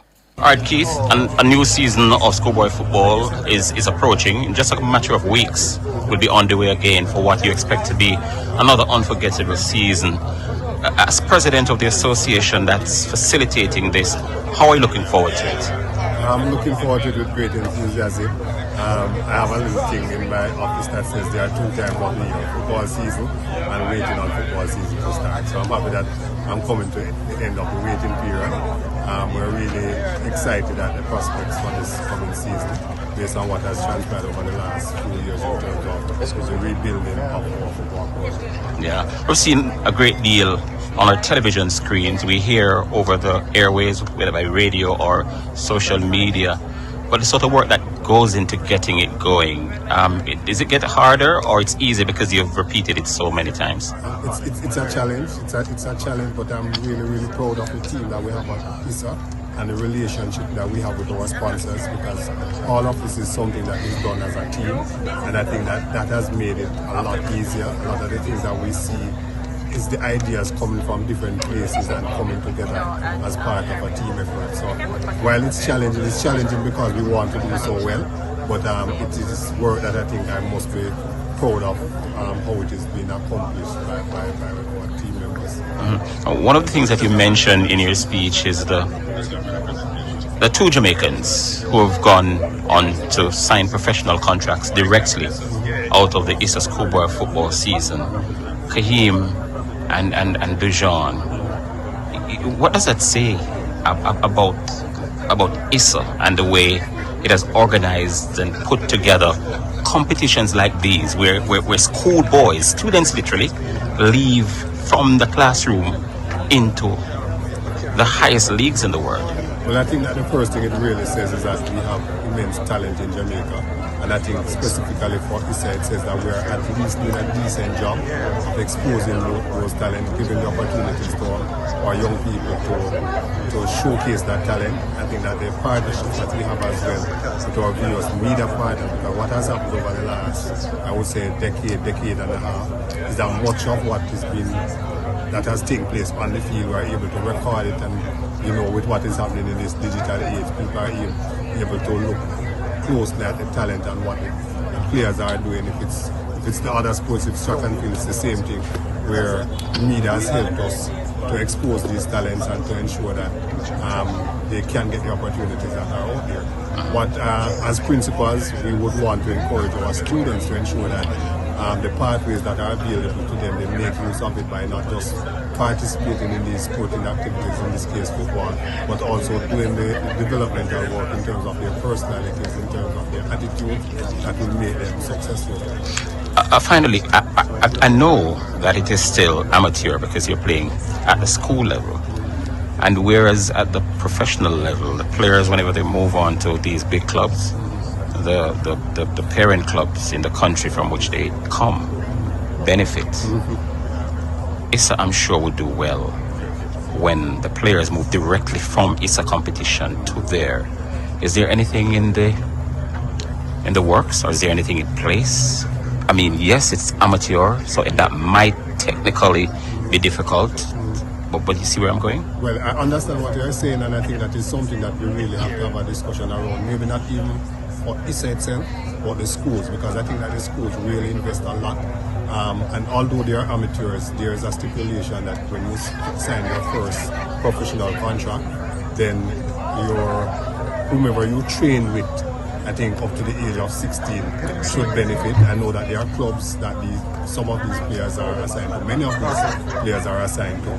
But I would encourage individual schools to look at how it is that they are investing in these young people and what sort of mechanism they can put in place to ensure that ultimately when these youngsters move on, they benefit from it. I think it's something worth exploring. So there you go, Keith Wellington, president of the Intersecondary School Sports Association, talking about the upcoming season and also the possibility of the schools exploring the possibility of when the players leave directly from schools into the big leagues, that the schools somehow benefit. I mean, it's different if they leave high school and go into a club, then clear that the club is going to benefit from it.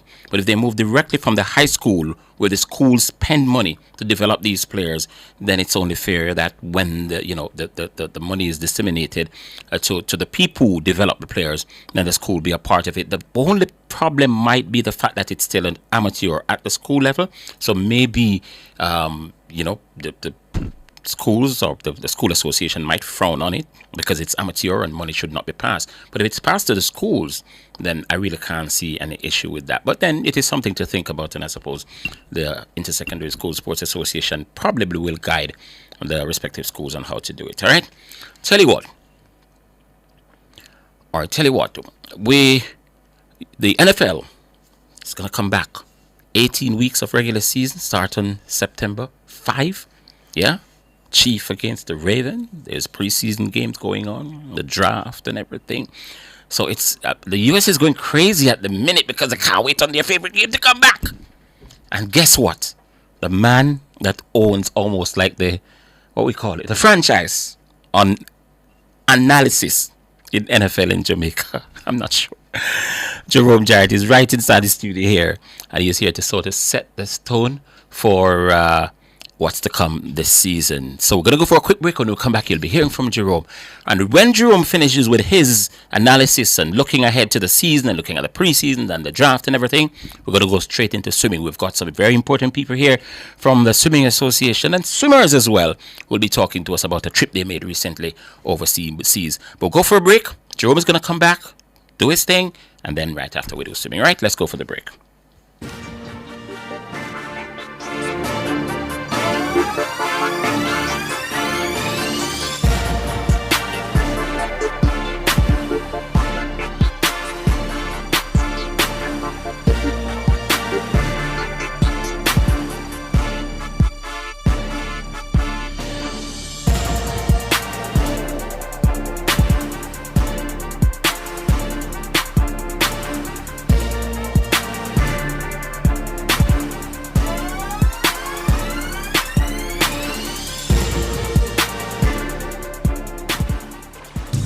Health starts with proper hydration. Hydrate your body with Hydrate. Hydrate is purified natural water from rocks 110 feet below the ground. You have never tasted water so great, yet so affordable. Yes, taste and experience it for yourself. Water at its best. Hydrate. Available also as purified alkaline water and ultra-purified distilled water. Bottled by LLNSCS Limited, a subsidiary of Max Pharmaceuticals. Call 876-983-6466. Unicomer Jamaica presents Better You, a health and wellness initiative designed to empower a healthier workforce. Tune in to Nationwide at 5 from 6 to 8 p.m. on Wednesday, August 28, 2024, as we come to you live from Unicomer's Better You Health Fair and Launch. Don't miss all the excitement and highlights as we learn more about how Unicomer invests in the health and well-being of its employees. Health checks, nutrition tips, exercise classes, free medicals for the kids, games, giveaways, and enough prizes. Don't miss Better You, promoting a healthier you to a better you. That's a live broadcast of Nationwide at 5 from 6 to 8 p.m. on August 28, 2024. All this and more only on Nationwide 90 FM, the new revolution in media. This broadcast is brought to you by Unicomer. The government of Jamaica has purchased brand new state-of-the-art buses to further enhance commuter experience, reduce wait times, comfortable seats, school AC, and a smoother ride.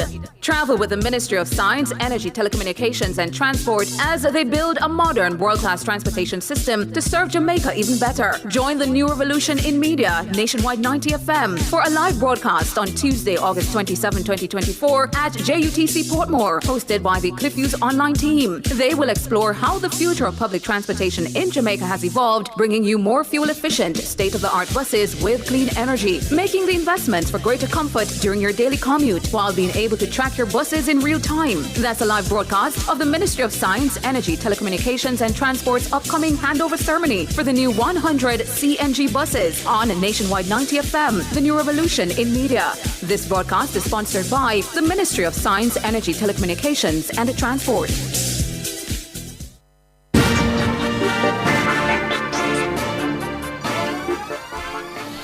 Welcome back to Sports Nation Live. My name is Jerome Jarrett. And anytime you hear my name, you know it's NFL season. So you know it's the best time of the year. So we're just going to run right into the NFL season. And then we have Christmas. You can't beat that. You definitely can't beat that. And so with us this afternoon, we have the usual suspects. We have Paul Vaughan. We have Remy Evans. And we have a visitor with us this afternoon, Coach Kevin Hines. Afternoon, gentlemen. Hey, good evening. What's up? Good afternoon, guys. What's up?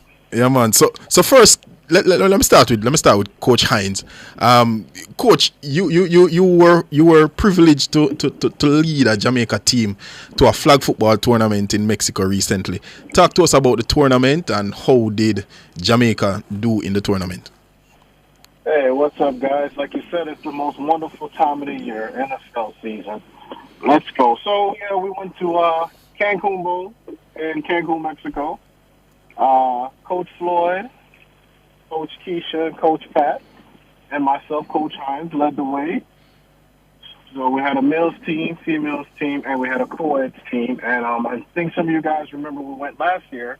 The males team finished 11th. This year, we made it to the playoffs in the semifinals. Finished fourth. Got kind of mashed up by Cuba. Cuba really humbled us. So I'm not going to tell you guys the final score, but if you ask, I'll tell you. But yeah, we had a wonderful time.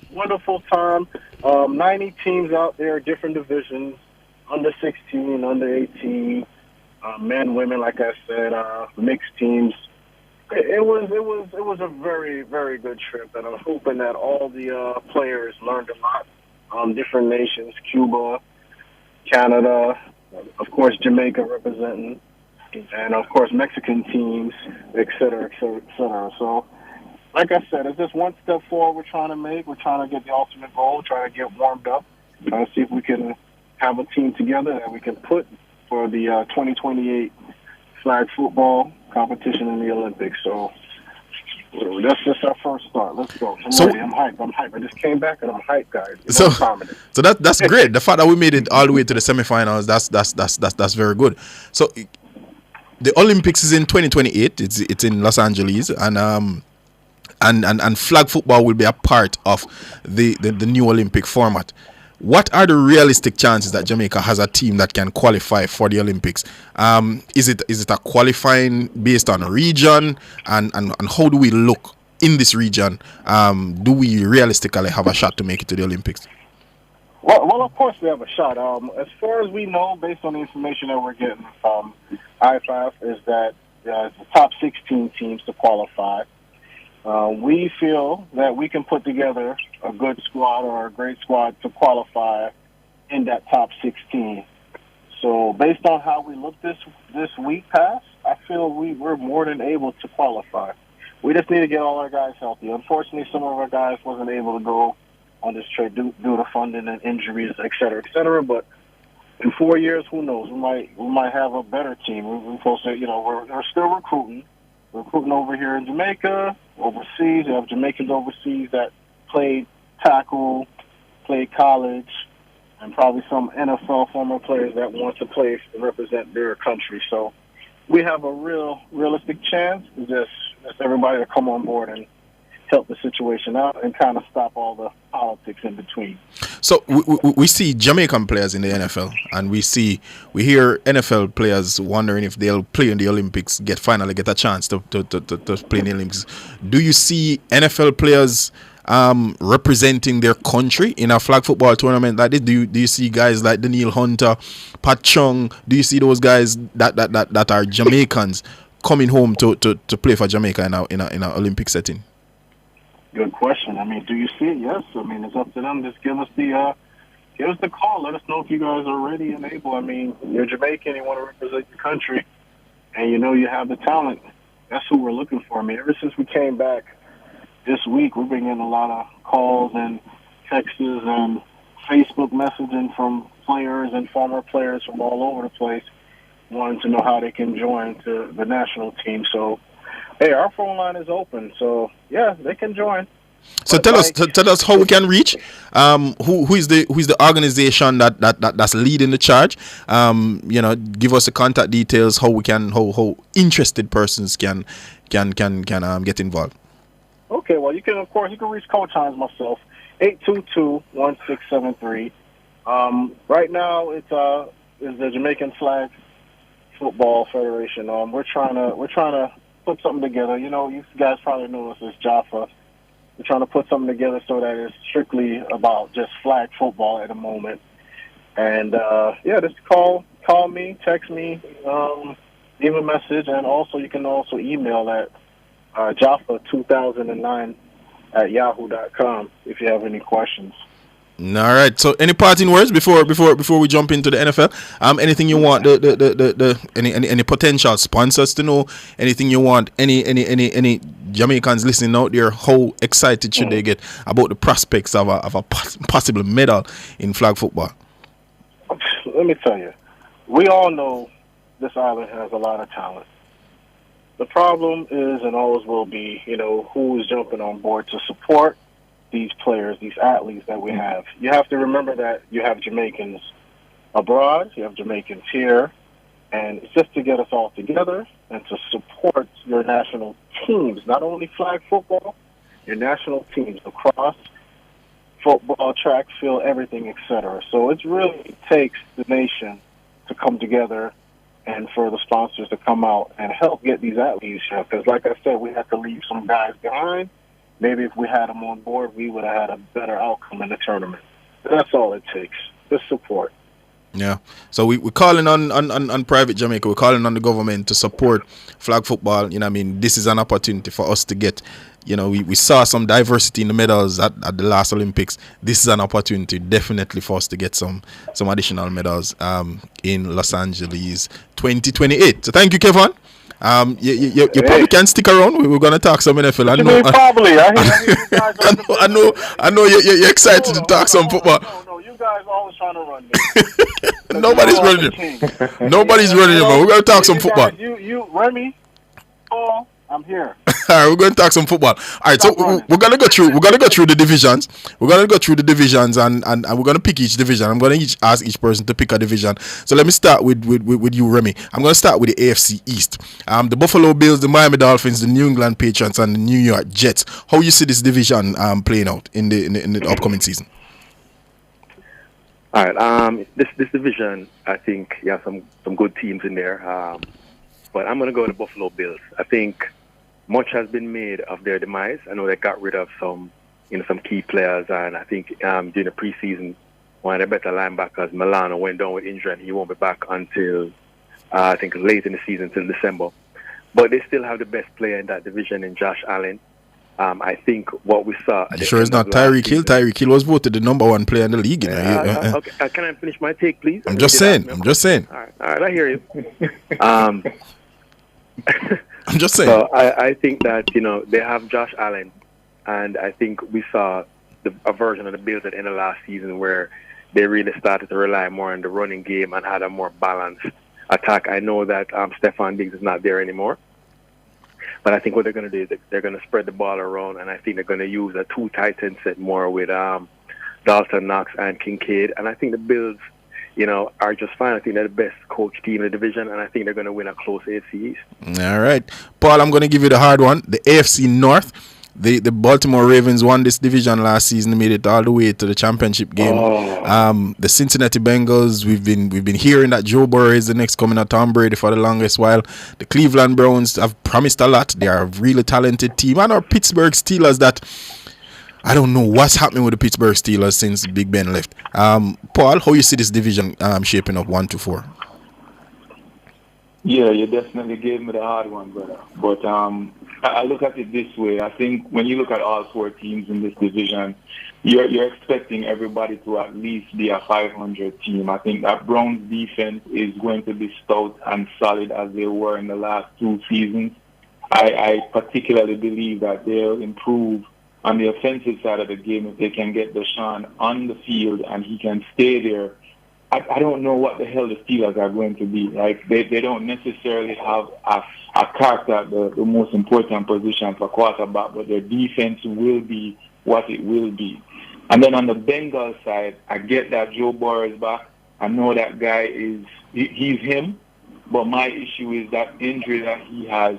You've not really seen him out there either in practice or in preseason really throw around the football and exemplify that he can get it done. And then without Jamar Chase being signed, I mean, they're pulling a Dallas Cowboys kind of move with that young man, which is nonsensical, which pretty much leaves me with the Ravens, in my opinion, being the favorites coming out, because I think that team, and not just Lamar Jackson, but the entire team, has something to prove. They lost a game against the Kansas City Chiefs. They had no business losing. And I think this is a prove-it year for them, and I expect them to make their way out of it. Yeah, if I was a betting man, I'm staying away from this division. It can go anyway. Kevin, I'll give you the easy division and the AFC South. The Houston Texans, the Indianapolis Colts, Jacksonvle Jaguars, and the Tennessee Titans. I already know where Kevin's going. Ask him. Let's hear. So wait. Let's not jump to conclusions. And let's not say easy. Remember, it's the beginning of the football season. We don't know how, who, what's going to finish out. So in the AFC South, of course, Remy, this might surprise you. I think the Jacksonville Jaguars might win the division. I think Trevor Lawrence has a lot to prove. I know he got his contract. I like how they redid the team, got some more wide receivers, and I think everybody's expecting that Texans are gonna come with C.J. Stroud and blow out the thing. But I think it's gonna be the Jaguars, the Texans, and the Colts will be third, and of course the Titans. Man, I'm not sure. They didn't do much of anything that excited anybody. I mean, they got rid of your boy, so I'm not really expecting much from the Titans. But surprisingly, Remington, the Colts. Yeah, the Jaguars will win the division. Trevor Lawrence has that look on his face. He has it this year. He has a lot to prove. I've been disappointed with Trevor Lawrence's career thus far this season. Me too. But this is it. Trust me. Yeah. He promised a lot coming out of college. I mean, out of Clemson, winning the national championship, going toe-to-toe with the Alabama team that was stacked. He's been disappointing so far in his NFL career. Let's see what happens. I do think the Texans are favored to win this division. Let's see CJ Stroud another year when everybody's expecting him to be that man. Let's see if he really is that man. I'd love to see an entire season of Andrew Richardson just to see what he is. he flashed last year, and so that division may not be as easy, as clear cut as many people might think. Let's see what happened during the course of the season. I'll take the AFC West. The Denver Broncos, the Kansas City Chiefs, the Los Angeles Raiders, and the Los Angeles Chargers. Until somebody beat Patrick Mahomes, I'm going to have Patrick Mahomes at the number 1 spot. Denver has appointed the rookie Bo Nix as their starting quarterback. So not sure what's happening there. The new head coach for the Los Angeles Chargers, John Harbaugh. John Harbaugh is going to get that team to play. They are going to play. They're going to play, but I still think Kansas City Chiefs is the team to beat. They have gotten fast at receiver. I think the defense has gotten a little bit weaker. That team is motivated to be the first team in NFL history to win 3 straight. So let's see what happens. But I do believe Kansas City Chiefs should be the favorite in that team. They have won the division, I think, 8 or 9 years straight. I don't believe this year is any different. The NFC East. Remy, I'm going to give you the NFC East, your favorite division. The Dallas Cowboys have won this division. Well, the Eagles won this division last year, right? No, the Cowboys won the division. The Cowboys won the division. Cowboys won. Okay. Yeah, Cowboys won. So the Cowboys, the Eagles, the Giants, and the Commanders. Let's see. This is the black and blue division. Let's see who you have winning this one. All right, listeners, this is the best, most storied division in the entire NFL. That's for you, Jerome. I know how much you love the NFC East. Yeah. This is the only division where you have not had a repeat winner since 2003, 2004, when the Eagles did that. The Cowboys are not winning division this year. I think that's going to go to the Philadelphia Eagles. And the reason I say that is the biggest additions they made this year were to the coordinators, the addition of Kellen Moore and Vic Fangio, especially on the defensive side of the ball. The Cowboys, I think, are in a little bit of disarray, as far as the holdout with C.D. Lamb, trying to decide if they're going to pay Dak Prescott. They lost some pieces of the offensive line. The loss of Dan Quinn, the defense is going to take a step back. Even though Mike Zimmer is a good defensive coordinator, I think Mike McCarthy has done a great job winning, 12 games in a row for 3 years. Once again, the division is going to be competitive. Don't sleep on the New York Giants. I know they're talking about Daniel Jones being awful and all of that, but the Giants have one of the best defensive lines in football. They do. Brian Burns, Kevin Thibodeau, and Dexter Lawrence. They can provide a lot of pass rush. If the Giants can just play smart on the offensive side of the ball, they will be in a lot of games. And, of course, the new-look Washington Commanders are the potential Rookie of the Year, but I'm giving it to the Eagles. I think the division is going to be a lot of fun to watch, but I think the Eagles are the class of the division. All right. I mean, Paul, the NFC North, this is the division many people are thinking is the new NFC East. The Chicago Bears with their new quarterback, Caleb Williams. The Detroit Lions, who lost in the NFC Championship game. The Green Bay Packers, everybody's sexy pick this season. And the Minnesota Vikings, who is always good. Who you see coming out of this division? Yeah, this is another tough division, and I think all these teams, particularly when you look at what they can do on the offensive side of the ball, like they're pretty stout. I think the Vikings are pretty much the lower tier team here in this grouping, not only because of what happened to McCarthy, but I think they're still in a situation where they don't really have someone at the helm playing quarterback that can lead them effectively. I really like the Lions. I think we have to give them their credit as far as them pulling away with the division last season, and they're my front runners. But something tells me that the Green Bay Packers have something coming for them. Jordan Love right now being signed on that long-term contract, pretty much feeling more secure in his stance in Green Bay, and them being so young both on the offensive and defensive side of the ball. I think they're the sexy pick. Really and truly, I think the Bears still have some way to go. They'll be better than they've been in years past. I think Caleb Williams will perform well, but I don't see them being able to split between the Lions and the Packers. And I think the Packers, at the tail end of the season, will come off and win that division. All right. Kevin, you get another easy one. The NFC South, the Atlanta Falcons, the new look Atlanta Falcons. I mean, they're gonna give some people problems. The Carolina Panthers, who have no idea what they're doing over there. The New Orleans Saints, again, I don't have no idea what they're doing over there. And the Tampa Bay Buccaneers. Remy, how do you see this? Paul, I mean, Kevin, how do you see this one playing out? How is this easy when this is like the worst of the worst. It's this division right here. Well, I mean, looking at it from my view, I actually think the Falcons might win the division this year. I think Kirk Cousins is, a good quarterback. He's good enough to get them going. Hopefully they can hand the ball to Bijan. Hopefully they can finally get the ball to Pitts. I think their defense is okay enough. I mean, they did play in some close games last year. I mean, due to bad coaching, they lost. I believe the Falcons, I don't know if it's a surprise or not, but the Falcons will definitely probably win this division. I got the Panthers finishing last. I have the Panthers finishing last for the next 5 years if you want me to go forward. But we're not going to go into that. The Saints and the Bucks is going to be the key. I'm not sure. Alvin Kamara, I want to know if he's going to be back to his normal form. Their quarterback play, oh gosh, it's going to be Derek Carr. I got the Buccaneers finishing second with your boy Baker Mayfield. I'll put my money on the Bucks and the Saints third, and of course the Panthers last forever.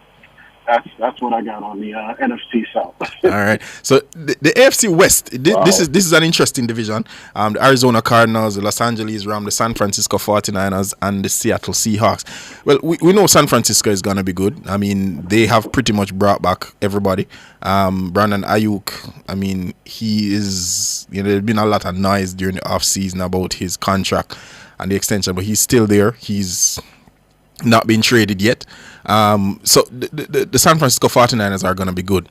The Los Angeles Rams, for me, are the interesting team. And the Seattle Seahawks also are going to be interesting. Seattle has a sneaky good team. I mean, I don't know if Geno Smith is the answer. I mean, we've seen good and we've seen bad Geno.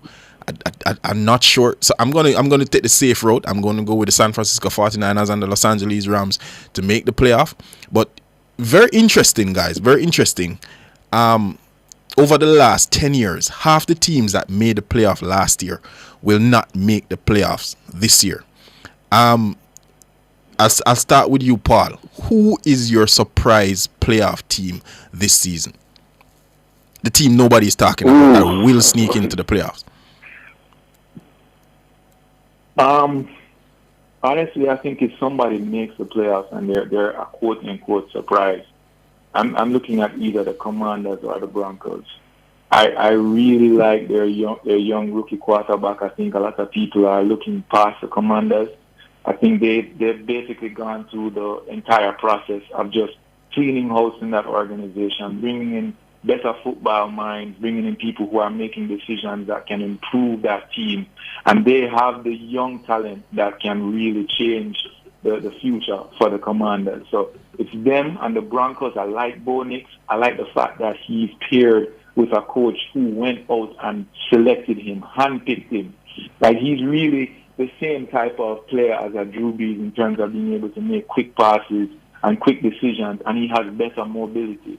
So between those two, I think those are the teams that I would say somehow sneaks in and makes it to the playoffs.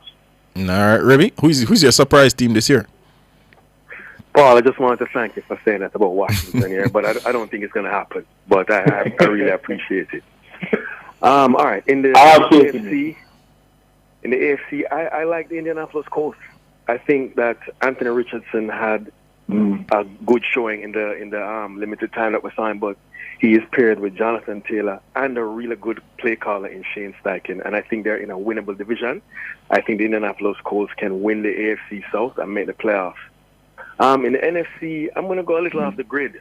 I like the Arizona Cardinals. They played a lot of close games last year, and they really trended upward once Kyler Murray, stepped back in. I think that with Kyler there for the whole season, assuming he cuts back on his Call of Duty game time and focus on getting back with Marvin Harrison Jr., I think the Arizona Cardinals can pull a surprise and make it into a wild card in the NFC. All right, let's see. Kevin, who's your wild card team? And please don't tell me the Giants, because that's not happening. Yeah, the Giants could sneak in, but I'm not gonna jinx us right now. I already know what the future holds. But please like I already mentioned, our NFC is gonna be Atlanta Falcons. I told you, I'm loving the Dirty Bird right now. I'm loving them to win the division. A lot of people probably don't think they're going to win the division or even make the playoffs, but they sneak in, and I think they're going to make noise. That's what I have in the NFC. Now, you guys ready for this? I'm going to tell you who I think not going to make it in the NFC. I think the Cowboys will miss the playoffs this year. I said it. I'm keeping it. And just remember the date. I like that, Kevin. Keep that energy. I like that. The playoffs this year. I really don't think that's a hot take. I don't think I don't disagree, bro. They're a hot mess right now. But in the AFC, boy, who's going to sneak in? Well, this is not a surprise, but the Jets are going to make it to the playoffs. The Jets are probably, to me, they're going to win the AFC. The AFC, what is that? The AFC East. They're going to win the AFC East, and I believe they're going to make the playoffs. We're hoping Aaron Rodgers is back, and I like that defense. And you know how much we love Sauce, so I got the Jets sneaking into the playoffs this year. So I'm gonna shock all of you this evening. I'm gonna shock all of you. You gonna say the Patriots? Because the Buffalo Bills not making the playoffs this season, and neither is the Cincinnati Bengals. No surprise. Neither of those teams will be in the playoffs. That could happen. Right? The Buffalo Bills, no surprise. Cincinnati, And I agree with you with Cincinnati. If Aaron Rodgers plays the entire season, I think the Jets sneaks in. I'm not so high on Detroit this year. I don't know. I think Detroit is Detroit. I've never been sold on Detroit. I think Detroit takes a step back. Don't teach you nothing different. No, I think Detroit takes a step back, and I think the Philadelphia Eagles step back. I don't think the Philadelphia Eagles make the playoffs this season. I mean, the Philadelphia Eagles over the last, the Philadelphia Eagles have lost 8 of their last 9 games. 8 of the last 9 games the Philadelphia Eagles play, they have lost, and they have changed. They brought in Saquon Barkley, who I think is the most overrated player in the NFL. No, he's overrated. Sirianni. You're just gonna hate the guy wherever he goes. No. Kevin, remember that night I was sitting beside you when the Giants drafted Saquon Barkley, and I said you're gonna regret this draft pick. You've lived to regret it. He did his job. Nobody else did. Come on, when you. That's right, Kev. Hold your ground. That's right. I am not a Saquon Barkley fan. I'm not a Saquon Barkley fan at all. And I think the Philadelphia Eagles, missed the playoffs. I didn't like how they ended last season, and we're hearing stories that Coach Sirianni and the quarterback Jalen Hurts, they don't see eye to eye at all. Okay, continue. So I think they're in trouble. I think the Philadelphia Eagles in trouble. If we were wondering last season if he was going to be fired at the end of the year because they played so poorly down the stretch. He should have been fired. They gave him another chance, and I haven't seen anything from the Eagles to say, okay, so they have improved. Because they've been in the off season. But I have a question. Sure. So if Dallas is not going to make the playoffs, the Eagles are going to take a step back. Who is winning the NFC East? The Washington Commanders. The Washington Commanders may win that division. Come on, man. They may win the division. The Cowboys could also win the division. The Cowboys could also win the division. You just said that they were not making the playoffs. You said the Eagles going to take a step back, and then you say Washington may win the division. So you're hedging your bets all the way around, man. Yeah, man, because the NFC East, 7 wins might win the NFC East. You never know. That's not true. You never know. No, that's not true. You never know with the NFC East. That's not true. 9 and 8, 8 and 9 can win the NFC East. That's not true. That's not true. That division is wide open, but I don't trust the Philadelphia Eagles. But Paul, Remy, we have to go deep. Why is it every year Jerome has such a little hissy fit about the NFC East? What is it? Is it because the rings that we took? Why do you think? Come on. Read between the lines. No, it's not a hissy fit. It's not a hissy fit. This division is the most overrated division in football. It's not. It's the most. No, it's not. It is the most overrated division in football. We have the most Hall of Famers. It's not. It's the greatest division in NFL history. All right, let's agree to disagree. So no, it's facts. Every team has won a Super Bowl in our division. As we are about to start the season, I want us to call it from now. Right? We're going Super Bowl predictions from now. We're edging it on paper, and we're gonna go there. We can't be held by that. We're gonna go there. No. So let me start with Kevin. Kevin, your Super Bowl prediction, the two teams in the Super Bowl, and who is winning the Super Bowl come February 2025. Man, you know this is rough every year. But Super Bowl this year, oh boy. Baltimore Ravens versus the New York Giants. Baltimore Ravens versus who? The New York Giants. What? It could happen. You don't know. You guys laughing. All right, watch. The man never asked if we make a All right. brother, instead of make a prediction. All right, Kevin. So who wins? Okay, Baltimore Ravens really versus, you ready for this? Baltimore Ravens versus the Green Bay Packers. Okay. Yeah, that could happen. And who wins? Who wins? Lamar gotta get it, man. This is it, man. This is it, bro. So Kevin has Baltimore over the Green Bay Packers. Paul, let's go. I'll do one better. So on the NFC, I think that the Green Bay Packers will play the Philadelphia Eagles in that conference championship, and I think Green Bay is going to make it to the Super Bowl. And then money on Green Bay. Baltimore gets a rematch against Kansas City, and I think we'll have to bet against, or we'll have to bet with the house here. I think Baltimore finally makes it to a Super Bowl. So the Super Bowl will be Green Bay versus the Ravens. And I think Lamar finally does it and wins his first Super Bowl. Okay, so we have two Baltimore over Green Bay. Paul, let me hear if we're gonna have a hat trick. Wow, those are two really good predictions. All right. I am going to go in the NFC. I am going to say there is going to be a team that has never played in the Super Bowl before that's going to represent NFC. I think that this is the year the Detroit Lions make that step. They have been trending up, not just from last season, but the second half of the season before.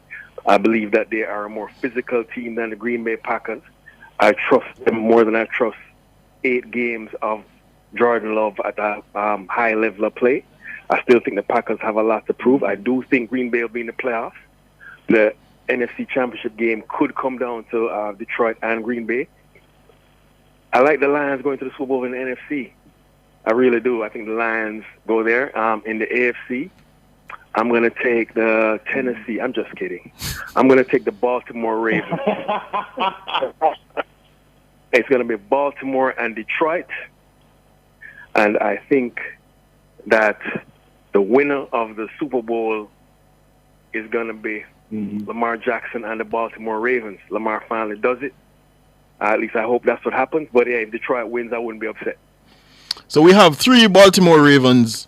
We have 3 Baltimore Ravens. I'm going the safe route. I've seen this Super Bowl twice already. And I believe we're going to see it for a third time. I think the Kansas City Chiefs will meet the San Francisco 49ers again in the Super Bowl. We have seen it twice before. And it's going to happen a third time. And the San Francisco 49ers are finally going to dethrone and hand Patrick Mahomes a heartbreaking loss that he'll never recover from. And this will end the Kansas City Chiefs dynasty. Ladies and gentlemen, this is about Tom Brady. That's what this is about. Everything is about. This is about Tom Brady. The San Francisco 49ers. This is about Tom Brady. All right, I got you. The San Francisco 49ers. The Olympics is coming to Los Angeles. You know, everything is gonna be about Los Angeles for the next 4 years.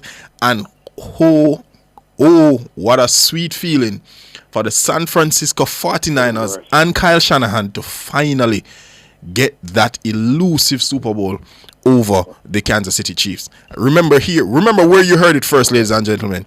On Kobe Bryant Day, 24 of the 8th, 2024, the San Francisco 49ers over the Kansas City Chiefs. Remember. I don't think that's going to happen, but okay. I wouldn't be mad at that either. Good luck with that one. All right. Anyway, thanks, gentlemen, for joining. Thanks, Kevin. Thanks, Remy. Thanks, Paul, for joining. And we look forward to some wonderful football that starts next week, Sunday. And just go out and next week Thursday. Remember? Next week Thursday night. The Kansas City Chiefs and the Baltimore Ravens. All right, so guys, and there's a Friday game, I think, in Brazil. Yes, that's correct. Yeah, man, I think it's in Sampa. I think it's in Sampa. If you have certain subscription services, just putting that out there. Yeah, man, I have my Fire Stick. That's the Green Bay one, yes. So anyway, gentlemen, thanks for joining, and we have to run. So we'll be back with more here on Sports Nation Live.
You can have it all. Company events, birthday parties, or the wedding of your dreams. It's all possible at Grand Palladium Hotels and Resorts. We have magnificent event rooms and a dedicated team that will make your event the best experience that only Grand Palladium Hotels and Resorts can offer. Contact us at 876-619-0000 or call your favorite travel agency and ask about our promotion designed especially for you.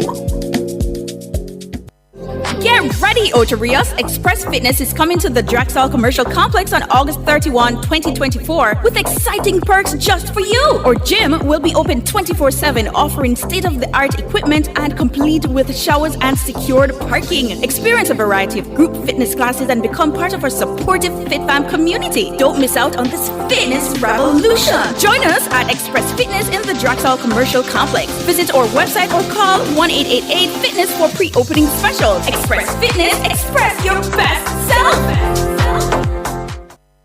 Share in the experience at Fontana Pharmacy. We have a wide variety of items in store just for you. Fill your prescriptions while you shop. And senior citizens enjoy 10% off. Shop household, cosmetics, toys, and many other departments. We also offer curbside pickup and delivery. Visit our website at fontanapharmacy.com. Fontana Pharmacy, where it's all good inside. But is this real? Hey Greg, come look at this. Oh my, it's happening. Mr. Daniels, the numbers keep getting bigger and bigger. Sir, the clicks are off the charts. Hello, sales? What's the emergency? 9,000 clicks in one day? 3,000 order? So how much we have left? What? I soon call you back. Mr. Nakamoto, it's Danny from Jamaica. I need 5,000 of the big ones. We're back in business. Yes, sir. Arigato. Suene. Amplify your brand.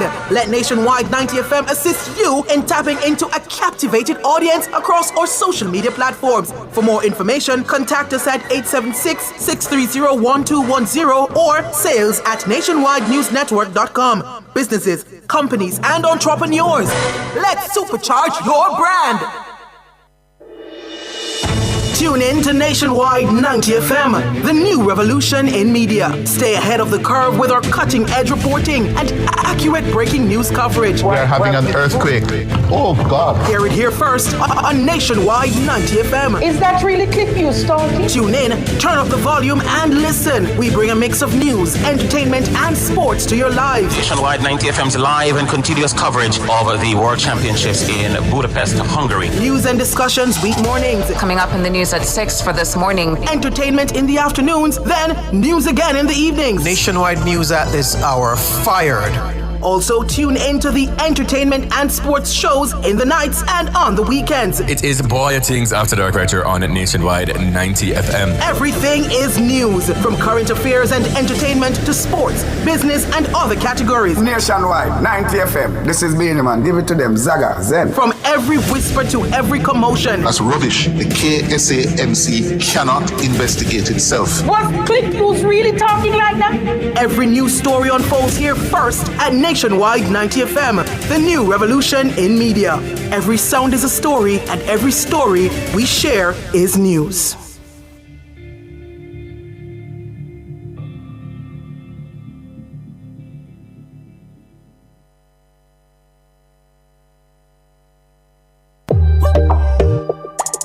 I'm Dennis Brooks. I'm Marlon Campbell. I'm Floyd Green. And I'm Garth Williams. Catch us on the Jamaican Dads podcast right here on Nationwide 90 FM, Thursdays at 8 p.m. with a repeat on Sundays at 6 p.m. The Jamaican Dads podcast is all about providing men with a healthy, safe, and functional forum to tackle many of the taboo topics that concern our masculinity. Like everyone else out there, we're dads of varying amounts of experience who come from different backgrounds and often view the world differently. We're definitely not perfect, but we're all brethren and we're all committed to this piece of rock called Jamaica. Too often, there are no safe spaces for men to explore the issues which are important to us. Plus, most of the content out there about parenthood is produced by women, for women. So we think it is important that we be the change we want to see. Follow us on YouTube, Facebook, Instagram, and Twitter at Jamaican Dads with a Z. And definitely join us here on Nationwide 90 FM every Thursday at 8 p.m. with a repeat on Sundays at 6 p.m. for the Jamaican Dads podcast.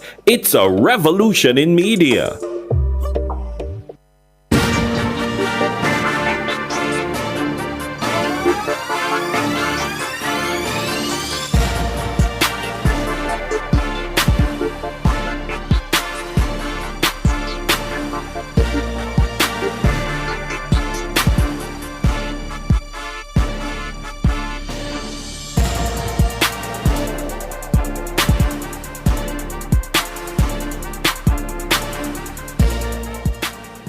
So welcome back to Sports Nation Live right here on Nationwide 90 FM. I'm Wayne Walker. I remind you, I'm flying solo today because Alric is unfortunately not feeling well, and we wish him a speedy recovery. I'm sure he's going to be back by Monday.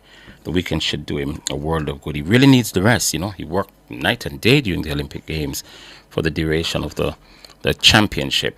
And, yeah, they kept me up a lot. The times when people call me at 2:30 in the morning, it's 7:30, 6:30 in the PM here in Jamaica, and they didn't even care whether I get to sleep or not. But we're back to normal now. We're trying to get back.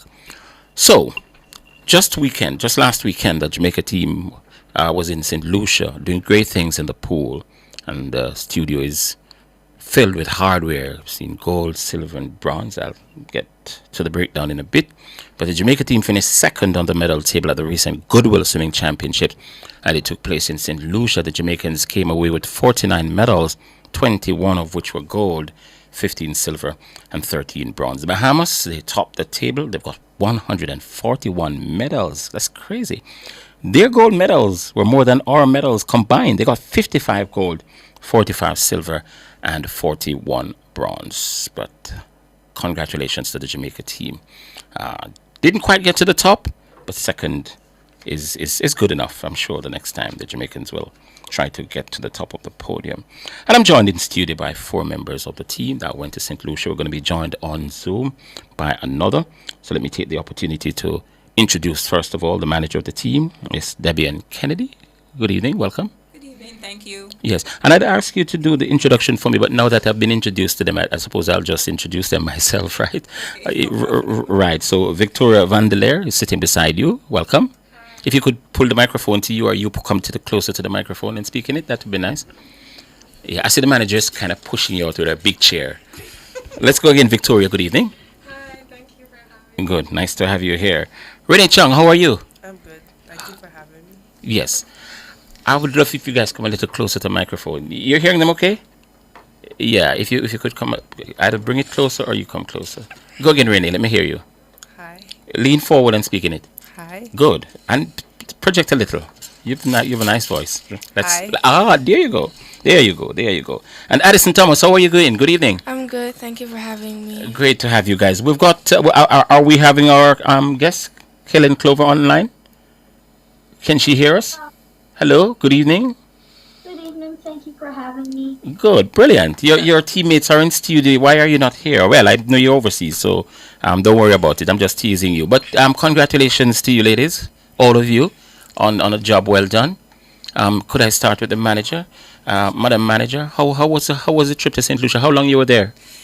We were there for actually 4 days. Pull your microphone in and Okay. lean into it, right? Okay. All right. So we were there from the Thursday and we left the Monday. Okay, But so it's we a had- weekend meet. Yeah, it was a weekend essentially. meet. We had 3 days of competition, but we got there the day before where we could actually get acclimatized to the pool and the surroundings. So the competition was Friday, Saturday Saturday, and and Sunday. Sunday, So you right. got there on Wednesday. We got there Thursday. Thursday. Oh, you said the day before the start. Yes. Wow. Why didn't you get in a little earlier? It's in Miami, so no, you can't get there on the same day. No, you can't get there on the same day. All right, that's fine. That's the bagels of traveling these days. So, Victoria, tell me about your championship. How many gold medals you won? I came back with 2 gold medals. Where are they? Do you have them with you? No, I don't have. Who have medals? So why you didn't bring your gold medals today, Victoria? I wasn't aware. You were not told to walk with your hardware, with your well-earned medals. So you got 2 gold and how many silver?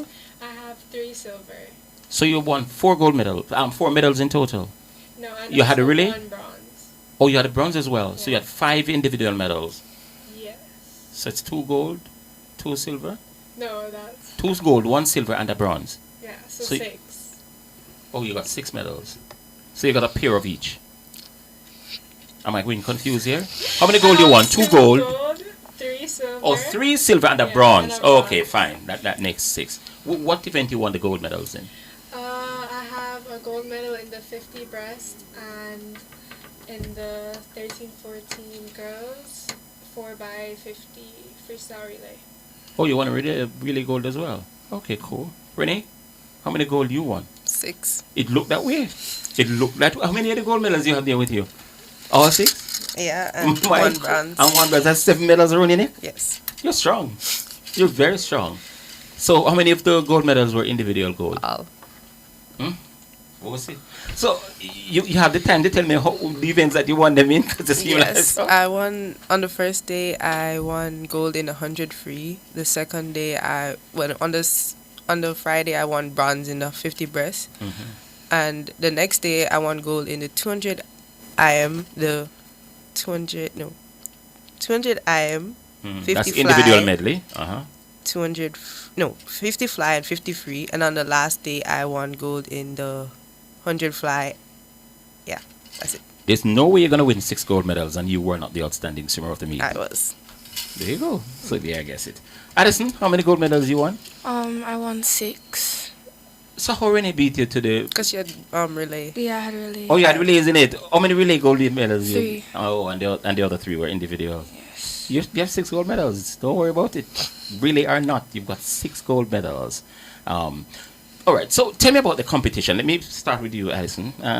Was it of a high standard? I mean, Well, overall, it was a nice meet. It was quite different competing in St. Lucia than from home. yeah. It was a 25-meter pool there, and in Jamaica, the pool is a 50-meter pool. So when we got there a day before on the Thursday, we had to fine-tune our turns and our starts as well. Yeah, to get used to a 25 meter because you're used to the 50. All right. Let me bring in Kaylin. Kaylin, you still there with us? Yeah, I'm still here. Yeah. How many gold medals do you have there sitting on? I have 4. 4? 3 gold and 1 bronze. Wow. So hold a minute now. So between you 4, you won all the gold medals because it's 21 who winning, and some people in here have 6. In fact, 2 people have 6. Victoria have 2. That's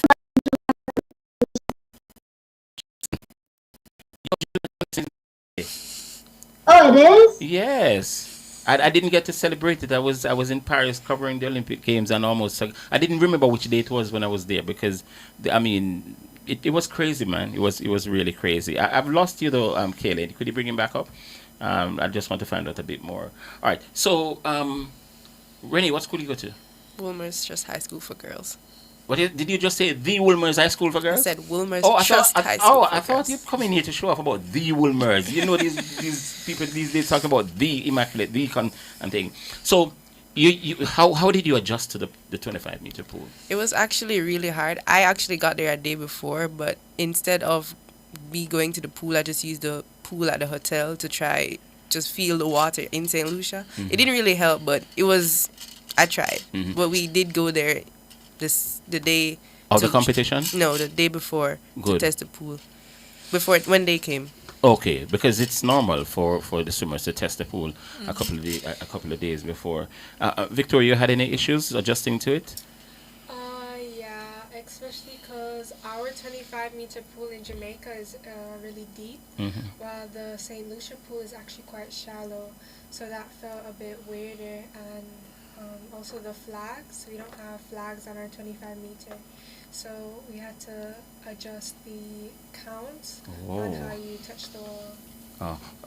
Madam Manager, is it something that you were aware of before going there, and were you able to tell them what to expect? Well, we weren't aware of what to expect until when we get there, because we really didn't know the setup of the pool. So I guess going forward, that is something we'll have to investigate so that we can properly prepare the swimmers. So were you in contact with the ASAJ before going off? Yes. Because the reason why I ask you, and I suppose you would have been, because one of the things that they would tell you is the size of the pool and how to make the adjustments and what to expect, because that would be a part of your research. Well, we did know that it was a 25-meter pool, but we didn't know the depth of the pool. Oh, the depth of the pool, which is what Victoria spoke about just now. So we did know it was a 25. We were practicing the 25-meter pool. Oh, but the thing is that their 25-meter pool have flags, ours don't. And so it's difficult for you to do the counts if you don't have the flags. Good. That's the issue. So even though you try to simulate the 25-meter pool here, there are some dynamics that you just couldn't simulate. It was different. It was different. Yeah. Was the water cold? Was the pool? Was it cold or was it okay? No, it wasn't. I remember a swimming team came back the other day and they were complaining about Bahamas, the curve there. Yeah, they said it was cold. It was very cold, but right? It wasn't cold in St. Lucia. It wasn't. This tournament, how popular is this tournament? How often we compete in this, Goodwill? Annually. Oh, it's an annual event? It's an annual event. Okay. And the Bahamas normally top the standings? Well, they started to top it now. No, meaning how long ago? Because the 141s suggest they were totally dominant. Last year. They started last year. Yeah. Renee, you were there last year? Yes. How many Goodwill games have you taken part in? 3. Goodwill Shamit? 3. Okay. Was first for you, Addison? No, I attended last year. You did last year. Victoria, you did as well? Yeah, I attended the 2018 Goodwill game. The 2018.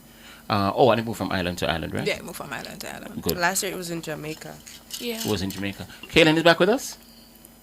Yeah, I'm still here. Yeah. Was it your first Goodwill Swimming Championship? Yeah, it was. Yeah. How was the occasion for you, though? I mean, when you go to events like these and you just fly into the country and fly out after, you don't get a chance to see anything. You're back to the hotel, you eat, you sleep, you go back to the swimming the next day. But how was the experience for you?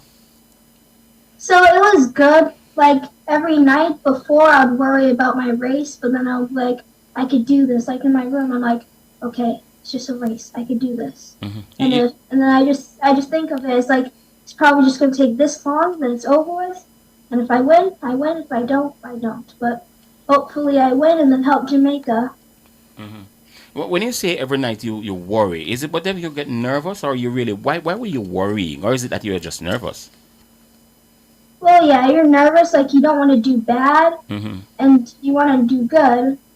So, like, you're worried, and then you're nervous that you might get disqualified sometimes. You don't want to fail or mess up on anything. Yeah, that's understandable. You're human, so you're going to feel sort of nervous tension.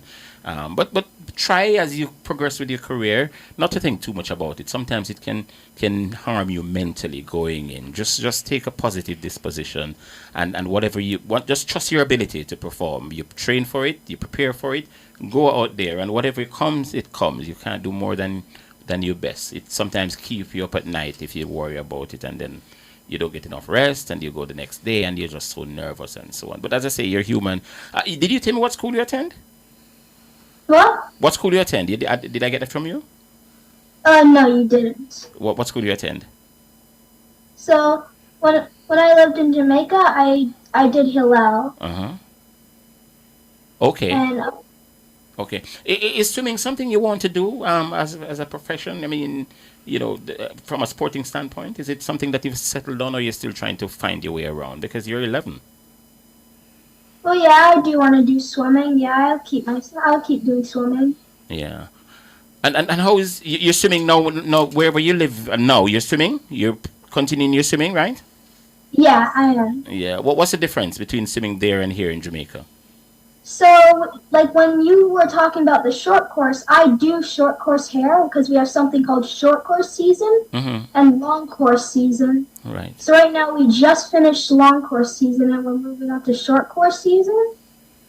Yes. And so it's a little different. Like it's like the pools are like deep, not like shallow. And we do the swim meets indoor. Oh, wow. Okay. And you swim like every week, right? Every week, yeah. I swim Monday, Tuesday, Wednesday, Thursday, Friday now. It used to be Monday, Tuesday, then Thursday, Friday, Saturday, but now it's Monday, Tuesday, Wednesday, Thursday, Friday, Saturday. Yeah. And you keep in touch with your Jamaican colleagues, right? Do you? Yes, I do. For sure. Did you come back to Jamaica, or you went straight back to the States after St. Lucia? I went to Atlanta, then I went to New York. Yeah, straight back to the States. Okay. How was it catching up with your Jamaican teammates? It can be a little tricky sometimes. I mean, the village in Paris and most of the villages that I've been to when I travel with the teams to these games, some athletes would say, I'm just catching up with these guys. I don't know that person. I've heard of them. And it can be good. It can be a little uncomfortable sometimes. How was it for you catching up and living with your teammates? Well, since I went to Jamaica to do the tryout thing to make Goodwill, it was good to see them again. Like on the first day, we're like kind of like shy and say like hi, but then after we did the practice, we just started talking, and then it was like back to normal again. And it fell into place naturally, right? Yeah, it fell back into place. Because you were around good people. You have people like Victoria and Renee and Addison, and of course the team manager here. All right, Madam Manager, let me ask you. 3 days of swimming. How many people went? What was the team? All right, so we had a 30-member team, and we had six members of the 30 swimmers and 6 managers. Was your first team? If it's your first time managing a national team? No, it's not. It's my fourth. So you're a veteran at managing. Does it get better? Does it get easier, or it comes down to the personalities? Well, it comes down to the personalities. It's because sometimes the parents are nervous about having their children going to the far countries and them not. Worse if they're not traveling with them. Right. So, but you learn to manage that, and it's good. Yeah. They were a good set of children to work with. Yeah. And the parents were also very supportive as well. Yeah. I don't envy you managers, I really don't. Because the logistics of getting everything together is really, really a massive task. And people here, when you're named manager of the team, they think it's an easy job. It's not. It's hard. You have to ensure that everybody, especially when it comes to the swimmers, you have to ensure that they're happy. They have the right food to eat, that they're going to their beds, and they have the right attitude towards whatever they're going to be doing. Sometimes they don't even realize you're the last person to sleep. That's so true. No, it's crazy. I've seen it on teams that I travel with. Yeah. So, Victoria, what school do you attend? I attend Campion College. Oh, you're at Campion College. Okay. How long have you been swimming? I've been swimming competitively for 10 years. For 10 years? Yeah. You do it out of what? You love it? Is it something that you want to carry on? You want to be Ali Atkins, or you want to be Victoria Vandelier, but I mean, you're inspired by her? You're one of those? Oh, definitely. I've wrote multiple essays. Oh, that's how far you're taking? Were you serious? Yeah. What about her? What about her game that you'd like to emulate? I mean, I've been watching her for forever, and I really take inspiration from her, as she's a breaststroker and I'm also a breaststroker. So, I've done my research. There you go. But you have to. If you read 3 essays, you must have to do your research. So have you met her? I think I've met her one time before. Yes. How did you behave? like a child in a candy shop, don't it? Frozen. Yes, man. I know. I know. But she's a lovely person, really lovely individual, and she always have the time of day for people. Well, you're on your way. So let's see. Renee, who is your inspiration? Michael Phelps. Michael Phelps. Because he's a flyer, and I love fly. Okay. Have you met him? Yeah. I figure you didn't, but he's an outstanding guy. I met him in 2008 in Beijing, and he's a colossal. He's a really big guy. Oh, that's scary. It is. He is, and he just cut through the water like hot knife through butter. How long you been swimming? I've been swimming since I was 3, I think. I'm not sure when I started competitive, but I think I started when I was 3. Yeah, and you love it more and more, eh? It's a love-hate relationship. Where hate? Give me about the hate part. The love is easy to understand. Because sometimes, like, you put in the work, but you don't see it. Like, sometimes it's rewarding, but at the same time, you don't see the benefit of it until, like, sometimes I hate the sport. I want to quit, but then I have the motivation from my parents and other people to continue going. But it's interesting that you say you love the sport, but there are times when you want to quit. You want to quit because you're impatient to get the result? Yes. You can't do that, you know. I Professional know, sports people. You're allowed. Don't worry about it. As you go along, you'll appreciate more that sometimes the hard work doesn't really pay off at the time when you want it, right? And you just have to be patient. You know, I remember somebody was telling me that they're going to the gym for weeks and they realize they're not seeing anything and they decide they want to stop. And they said one day they were just passing by the mirror at home. And I said, hold on, I mean that. The thing is, you'll see the result will come to you at some point that you'll least expect it. Just keep putting in the hard work and it will come. You don't win 6 gold medals because you're not good. You do it because you are. I just know how long you've been swimming. I've been swimming for 10 years, probably. 10 years? How old are you? I'm 11. Are you asking for 10 years? Yes. How do you know that? Can we ask him at 2 you didn't know that? You sure? I'm just kidding. What school do you attend? Immaculate Conception High School. It's a top school Latin swimming, you know. I know. You couldn't just say, all right, I know. Yeah. So you intend to take this how far? You're doing it because you're at school and your friends are doing it, or you really love this thing genuinely? I genuinely like the sport. I'd probably try to make the Olympics, those kind of stuff. So you've got Los Angeles coming up in 4 years. You're now 11 years old. So you'd be 15. Too early? Or you want to give yourself an opportunity to go to the next one after LA, which you'd be about, 20? You'd be 19. Are you not thinking that far? You just know you want to be an Olympian one day. Yes. That's it. What's your record like at the school level? Because Immaculate normally does well at the school level. How was your record? How are you doing? How you do at school, the school swim championships? Well, I'm going into high school, so I don't necessarily attend the school. Yeah, but you're going to be at Immaculate in the new thing. Okay. Well, they have a star coming in. They're excited to have you. 'Cause they know you're coming, right? Yes, and they're looking forward to, because they do well at swimming, so they're going to naturally look forward to you. So let me ask you, so you guys will be meeting up at the school level, you're going to be swimming off against each other at the 3 different schools. That's what I realized now. The Wolmers, Campion, and Immaculate. Isn't that the 3 top schools in the country? Yeah. Kellen. Is Kellen there? Yeah. Are you missing Jamaica? Yes, I am. What are you missing about it? Tell me. Oh yeah, I'm missing my friends, the food, those. Let's see. Yeah, mainly my friends and the food. And the weather? You don't miss the weather? Oh, when it snows here, it depends. Yeah. When it snows, it gets fun, but then your hands kind of hurt when you go in the heat. Yes. What's your favorite food? You say you miss the food. I notice you're talking about the food. You're a food. Well, I like the fish here. I mean, not the fish. In the fish in Jamaica, I mean. Okay. Steamed, fried, barbecue, what? I'm guessing fried. You like the fried fish? Yeah. Okay, cool. You're not a fruits guy? Yeah, I like fruits too. I like the Jamaica apple. Over the American apple?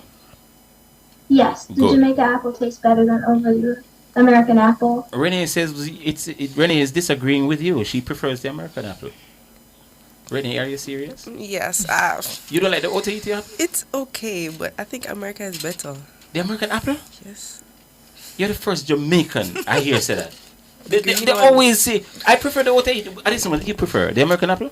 OTET apple. No. Without question. Just Victoria, just do it for us now. What you like? Jamaica. Without question. OTET. Come on. Really? You're sure you're okay if you learn like that for me? You well? I'm just kidding. So, what's next for you, Addison? As far as competition is concerned. Well, next for me. You're not sure yet? No, I'm not sure. I didn't expect you all to be sure just yet. Your parents are proud of you? Yes. Yeah. How supportive are they? Very. A little too supportive sometimes. What? What's your parents' name, Addison, you wish to say? Well, my mom's name is Camila and my dad's name is Curtis. I hope they're listening to you, a little too protective. Like, really? I'm not going to ask you to explain that at all. Please, because you might have some explaining to do if you go home. What about your parents, Renee? My parents are supportive in a good way. Like, they're the ones that encourage me to actually go when I want to give up. So I'm actually happy they're that supportive. Okay, that's very nice. And Victoria? Oh yeah, they're definitely very supportive. I can come to them like if I'm feeling down and if I'm not very confident in my performance. Yeah.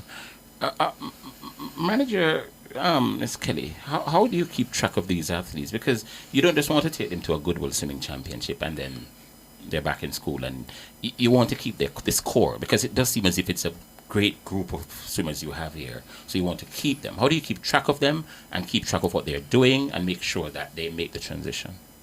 Well, we do interact with them for our different club meets. So 2 of them are in my club. What's your club? Y Speedo Swim Club. Okay. And so I'll keep in contact with them, especially with through their parents and things, just to see how they're doing. Yeah.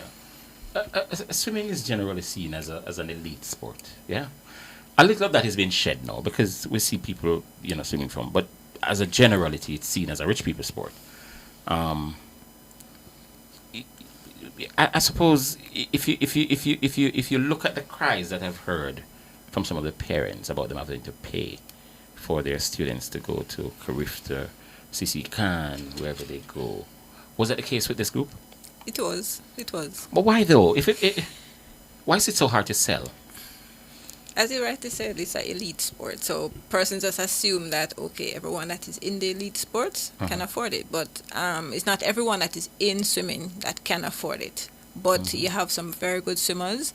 And from time to time, we have some good sponsors that will contribute to ensure that the swimmers are able to attend the respective meets. Yeah, because the swimmers generally do well. Yes, they do. Generally do well. Whether at the Carifta level, the CC Can level, wherever they go, they generally do well. And sometimes I wonder if it's not about the packaging, how you package it when you approach corporate Jamaica. Well, probably it is the packaging. So we'll be looking back at that. So like for our Goodwill team, we're going to be looking at what we could have done differently when we have our post-out meeting to discuss with the parents. What can we do differently? So that come next year when the other team goes to Goodwill, they won't have it as difficult as how we might have had it this year. I asked the young ladies about Alia earlier.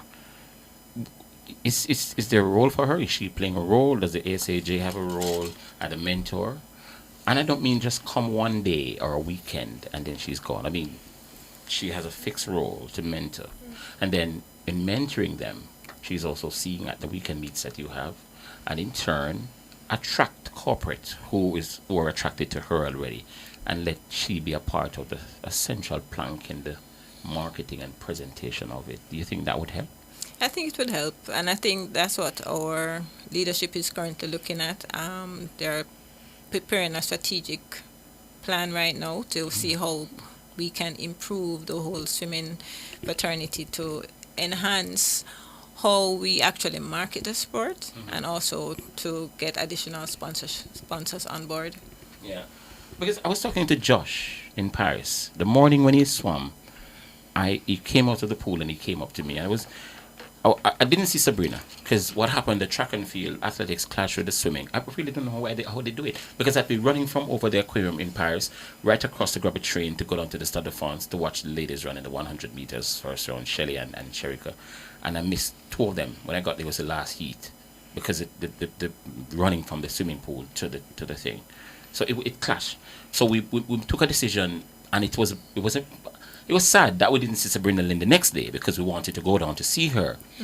And so I was talking to Josh, and he didn't seem disappointed at all. It was almost like he was kind of matter-of-factly, kind of languid and matter-of-factly. I'm here. So you're not disappointed he didn't get... He said, no, really. I'm just here.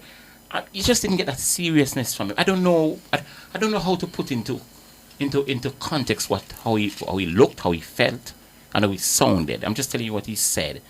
And I was discussing it with somebody yesterday. I said it was so strange when I spoke with him. It's not like when Alia, I was in London 2012 with Alia when she had that swim off to get to the thing.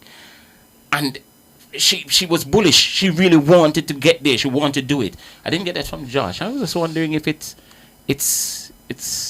coming over from what swimming in Jamaica is about. People just do it because they think it's just a recreation.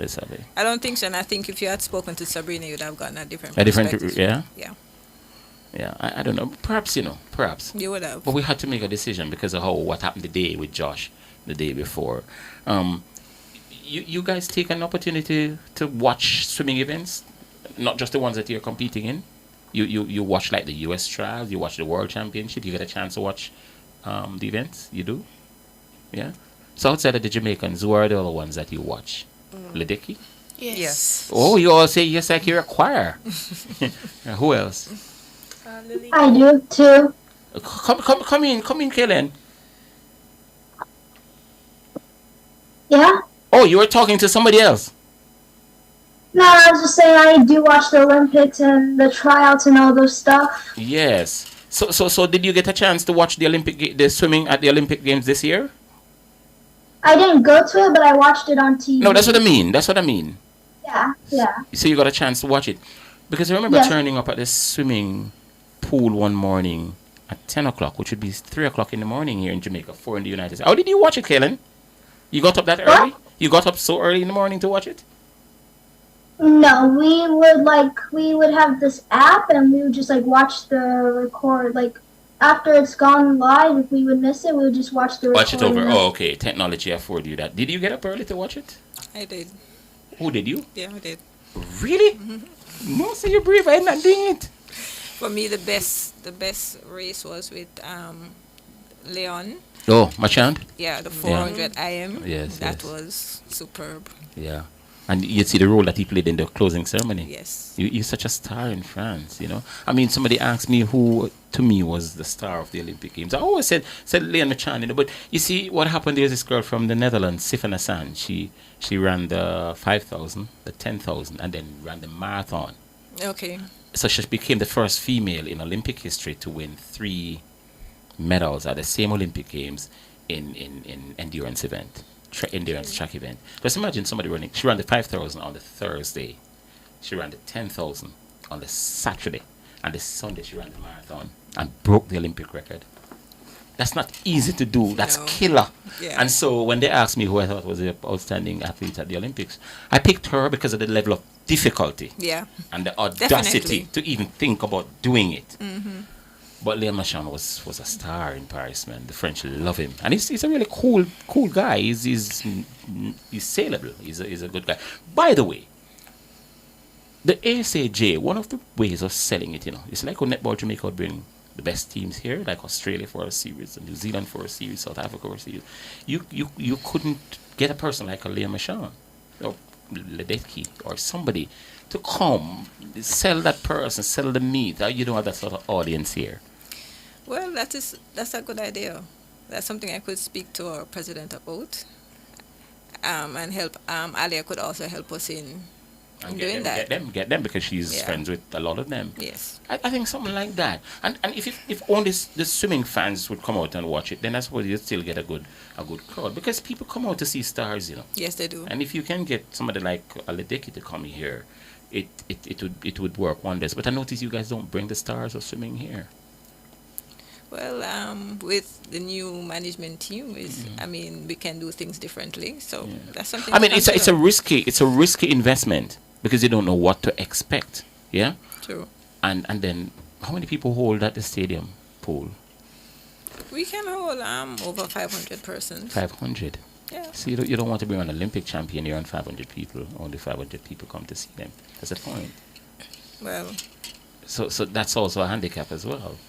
Because if you bring a world-class swimmer here and you market it and sell it and expect people to come out, 500 people would be a drop in the bucket. You know. But yeah, we have our limitations. I was just kind of stretching it a bit because I would really like to see the sport to grow. To elevate it a bit more. Mm-hmm. Any sport that produced Alia Atkinson needs to get a bit more. I mean, her sponsor is Grace. I mean, I don't know. I'm just thinking aloud as I go along, you know, because I was thinking. All right, so ladies, now that you're back home, you're getting ready for school. Have you gotten some rest? You try to get some rest? No, or you don't need rest? No, I got rest. You got rest, really? Mm-hmm. Addison, you don't need rest? No. What? Crazy. Victoria, you don't need rest either? No, you do need your rest? Yeah. Of course. So when next you're going to go back in the pool? Well, I start swimming I start swimming this Monday. Oh, you're swimming on Monday? You start swimming on Monday. Okay, wow. Renee? Well, I mean, it's like you look at Addison and say, what? So quick? That's what you were saying? Yeah. You I really don't know. But the lady said she don't need any sleep. Maybe because you need sleep, you can't go back so early? When you go back in the pool, Addison? Victoria? You're not sure? Like 2 weeks. Yeah. In the next 2 weeks. That's when the club term starts. Oh, the club term starts in 2 weeks? Yeah. What club are you a member of? Y Speedos. Oh, she's one of yours. Yeah. Y Speedos. Tornadoes. Kaylin? Yeah? What's the name of your club over there? 3 Village Swim Club. 3 what? 3 Village Swim Club. Are they any good? Yeah, they're good. I'm going to start back swimming on Monday. I just took a week off. They already started swimming. You're this 11-year-old boy sounding like a big man. I only took a week off. Like, really, Kaylin? How's back to school preparation going for you, Addison? It's going smoothly. It's going smoothly. I got my uniforms and all of those stuff and my ties before I left for St. Lucia. So when we came back to Jamaica, it was just a matter of getting like the final stuff, like my shoes and my socks and those stuff. So you ready to go? Yeah. Renee, like how you sleep so much, you ready to go? No, I need at least like another month. You know, I'm not surprised. I'm not surprised. So you need another month to get ready for school? Yeah. But school can open for another month. It's going to open next week after next. Good. So how you need a month? You need to speed things up. Wake up. That's not be sleeping. Victoria, where are you in your preparation for back to school? I mean, I got my books a couple of days ago. So. Oh, it sounds like it's Addison alone ready, so. It sounds to me like Addison is the only person already. You need a month too?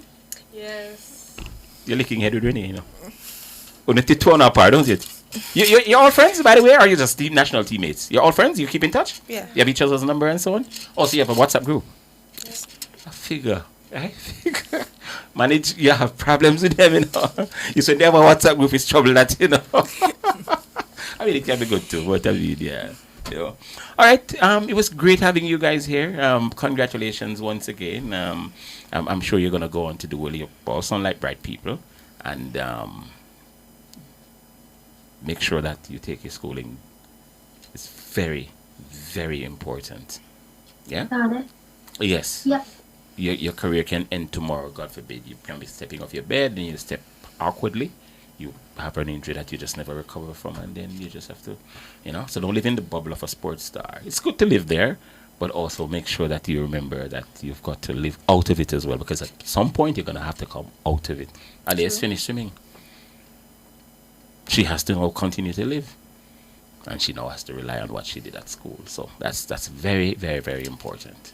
All right, thank you so much for coming. Kaylin, thanks so much, brother. And thank you for having us. You're welcome. All right. Yes, man. No problem. Thank you so much. Thank you for having me too. It was great having you, bro. And take care. Take care of yourself. Take care of your career and take care of your education as well. You hear, Kaylin? Got it. All right. Take care, brother. Thanks a lot, ladies. Thank All you. the best when you go back to school, and I'm sure you're going to do well. Thank you. Thank you. And all Thanks, the best manager. to your Thank you. Yes, no problem. Thanks a lot.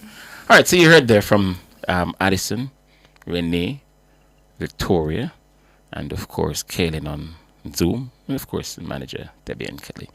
All right, we're going to go for a very, very, very quick break. We've got, 12 minutes to go in the show, and then we're going to try to wrap things up. We've got the English Premier League results to give, and I think I'm going to give the other games that are going to be on the opening day of the Schoolboy football season. So let's go for the break and come back.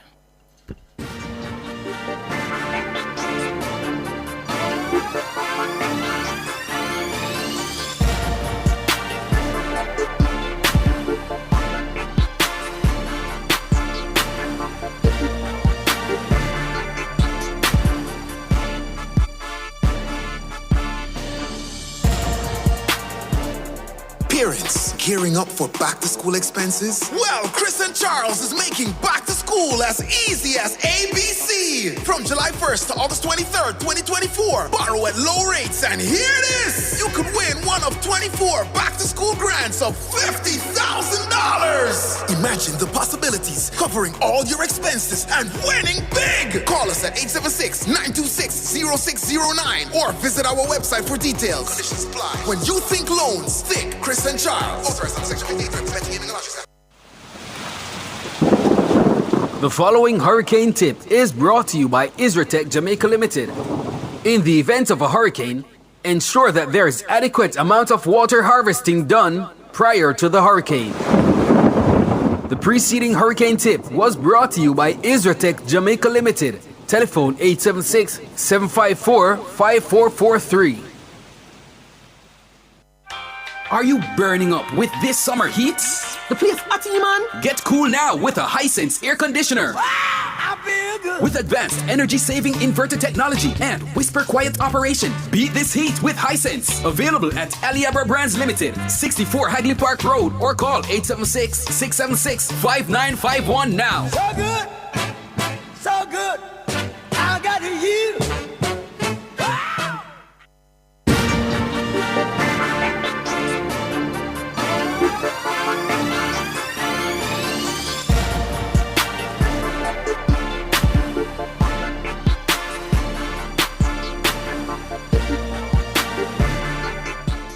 Welcome back to Sports Nation Live right here on Nationwide 90 FM. I'm Wayne Walker. We're coming to the end of the show. We have just about 9 minutes to go. And you heard there from the swimmers who went to the Goodwill meet in St. Lucia, back with medals on top of medals on top of medals on top of medals and so on. All right. So let's just hail up one or two of the people that I'm seeing in the YouTube space here. Am I still seeing them? Yes. Fertis Bartley, you're still there? I've seen you there for a little while. Who else? Marigold Weber, the great. You're still there? Who else I'm seeing here? Beverly Ricketts. Yeah? Yeah. I'm just trying to see who else is in here. David Nibar. KTB Wello. Ricardo Porchas, big up on himself. Yeah. O'Neill Russell. Glaister Hall. Yeah. Heal on up. Yeah. Glaister says we need more swimming pools in our schools. Every school should have a swimming pool. It should be a part of our curriculum. I don't know. I would have to think a little bit more on that. Because the next thing you know, you go home one evening and come back and a swimming pool. In some schools, I can tell you that. You remember them the thief on beach, you know. They stole that beach in Ocho or some part one time, you know. An entire beach, you know, overnight, you know. Can you imagine a little pool? Anyway, but I get the general gist of what you're saying. Let me see. O'Neill Russell says, why are we unable to listen the app overseas since the Olympic Games? O'Neill, you still having that issue? Because you shouldn't be. The reason why you were not able to hear it, I'm sure you know by now, is that we geo-block the broadcast of the Olympic Games because we do not have we were only rights holders for Jamaica, so we couldn't broadcast the Olympic Games outside of Jamaica, so we had to geo-block it. But I don't know that you should still be having that issue hearing us overseas. I'm going to talk to the IT department and management when I get in on Monday. This is not the first it's not complaint, but it's not the first person I'm here saying that they're unable to hear us since the Olympic Games. Yeah. All right. Fertis Bartley says sports were created, especially the Olympics, to create peace. But because of glut, greed, power struggle, crab in a barrel style, Jamaica indeed the best managers, captain. Not so sure I understand that. Fertis again, here he says, sports and politics are partners these days. Sports and politics are partners ever. In this day and age, politics relies on sports not creating peace. Look at Paris. Stress, depression. Stress and depression meaning what, Fertis? Because I think Paris, I believe that Paris delivered a very good Olympic Games. What I think is happening is because Jamaica performed so poorly, we are tying the Jamaican performance with some curse in Paris or something like that. I tell you this, Los Angeles is going to be very difficult to follow Paris. Paris delivered a good Olympic Games. I can tell you, being in the space, trust me. I mean, yes, they had issues, but which Olympic Games didn't or doesn't have issues? They all have their own little issues because it's what it is. Olympic Games are not easy to prepare for, and to plan for, It takes a lot of money and it takes a lot of expertise from outside of the country that's hosting the Olympics. So as rich as France is, and as first world country as France is, they had to rely on overseas expertise as well. It's not easy to prepare and to plan an Olympic Games. So yes, they had issues, but were the issues insurmountable? No, I don't think so. I think for the most part, everything worked well in Paris, so I really don't know. But to each his own. Los Angeles will be up in 4 years' time, so let's see what they do next year. We've got the World Championship in Tokyo, so that's something to look forward to as well. All right, let me just close off by giving you the results in the English Premier League today. Some people will not want to hear it, but I am going to. I'm going to do it anyway because it's time to learn. It's time to learn that you're not supposed to support certain teams. So let me just bring up the scores. All right, I think I have them here now. So this morning we jump out early, and guess what we see? Brighton beating Manchester United 2-1. That's how we wake up to this morning, Crystal Palace and West Ham, they met in a London derby, and West Ham won 2-0. Fulham, they beat Leicester City by 2-1. The champions Manchester City, they fell behind to Ipswich, but they came back to win 4-1. And when I checked, what's his name? Erling Haaland had scored 2 of the City goals, and he ended up with a hat-trick. The other goal coming from Kevin De Bruyne. So it's a 22nd hat-trick of Erling Haaland's career. Yeah. Such a star man for Manchester City. And Arsenal went down to Aston Villa and beat them by 2-0. Very good for Arsenal. When you go to Aston Villa and win, you're a good team. Because City lost down there last year. Arsenal, the top 2 in England last year, were beaten at Villa Park. Tottenham Hotspur did very well today. In fact, they were the most impressive of the teams today. They beat Everton by 4-0 at the Tottenham Hotspur Stadium. Southampton took on Nottingham Forest. Nottingham Forest won by 1-0. Yeah. And so tomorrow, let me just quickly give you the schedule for tomorrow. So it's Bournemouth against Newcastle United. And Bournemouth against Newcastle United is at 8 o'clock in the morning.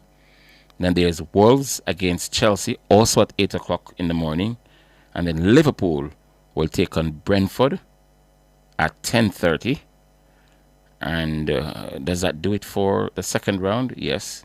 Normally they have games spilling over onto Monday. There's none this time around, so the schedule will come to an end tomorrow with those 3 games. All right, we've come to the end of the show. And, again, I wish Alric all the best. It was great being here with you. I hope you enjoyed the show as much as we did.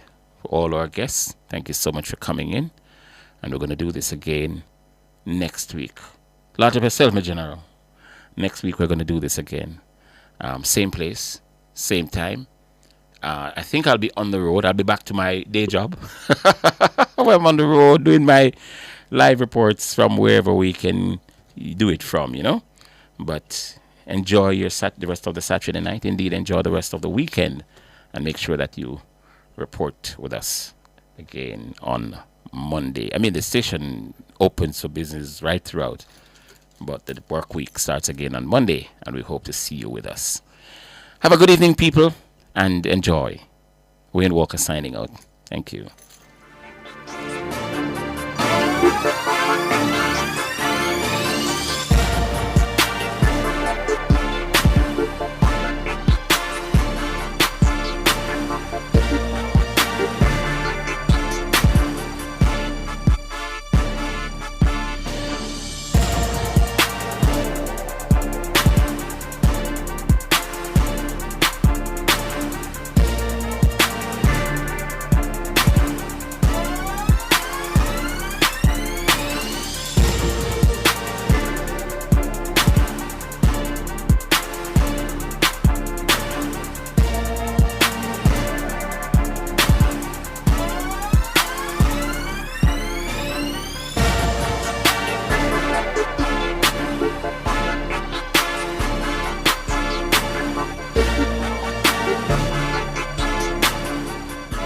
Hurricane season is here. Is your business ready? F&D Energy keeps your generators running smoothly with expert maintenance and fast repairs. Contact F&D Energy to schedule a free consultation. F&D Energy, powering Jamaica's businesses, one generator at a time. Come into the parlor, there's a welcome there for you. Welcome to the Mayor's Parlor with Desmond McKenzie. From 1 to 6 p.m. every Sunday, you'll now get more of your favorite vintage music. Put your head on my shoulder. Nationwide 90 FM will transform your Sunday into a musical time machine that will take you way back. Come on, let's go back in time. This magic moment.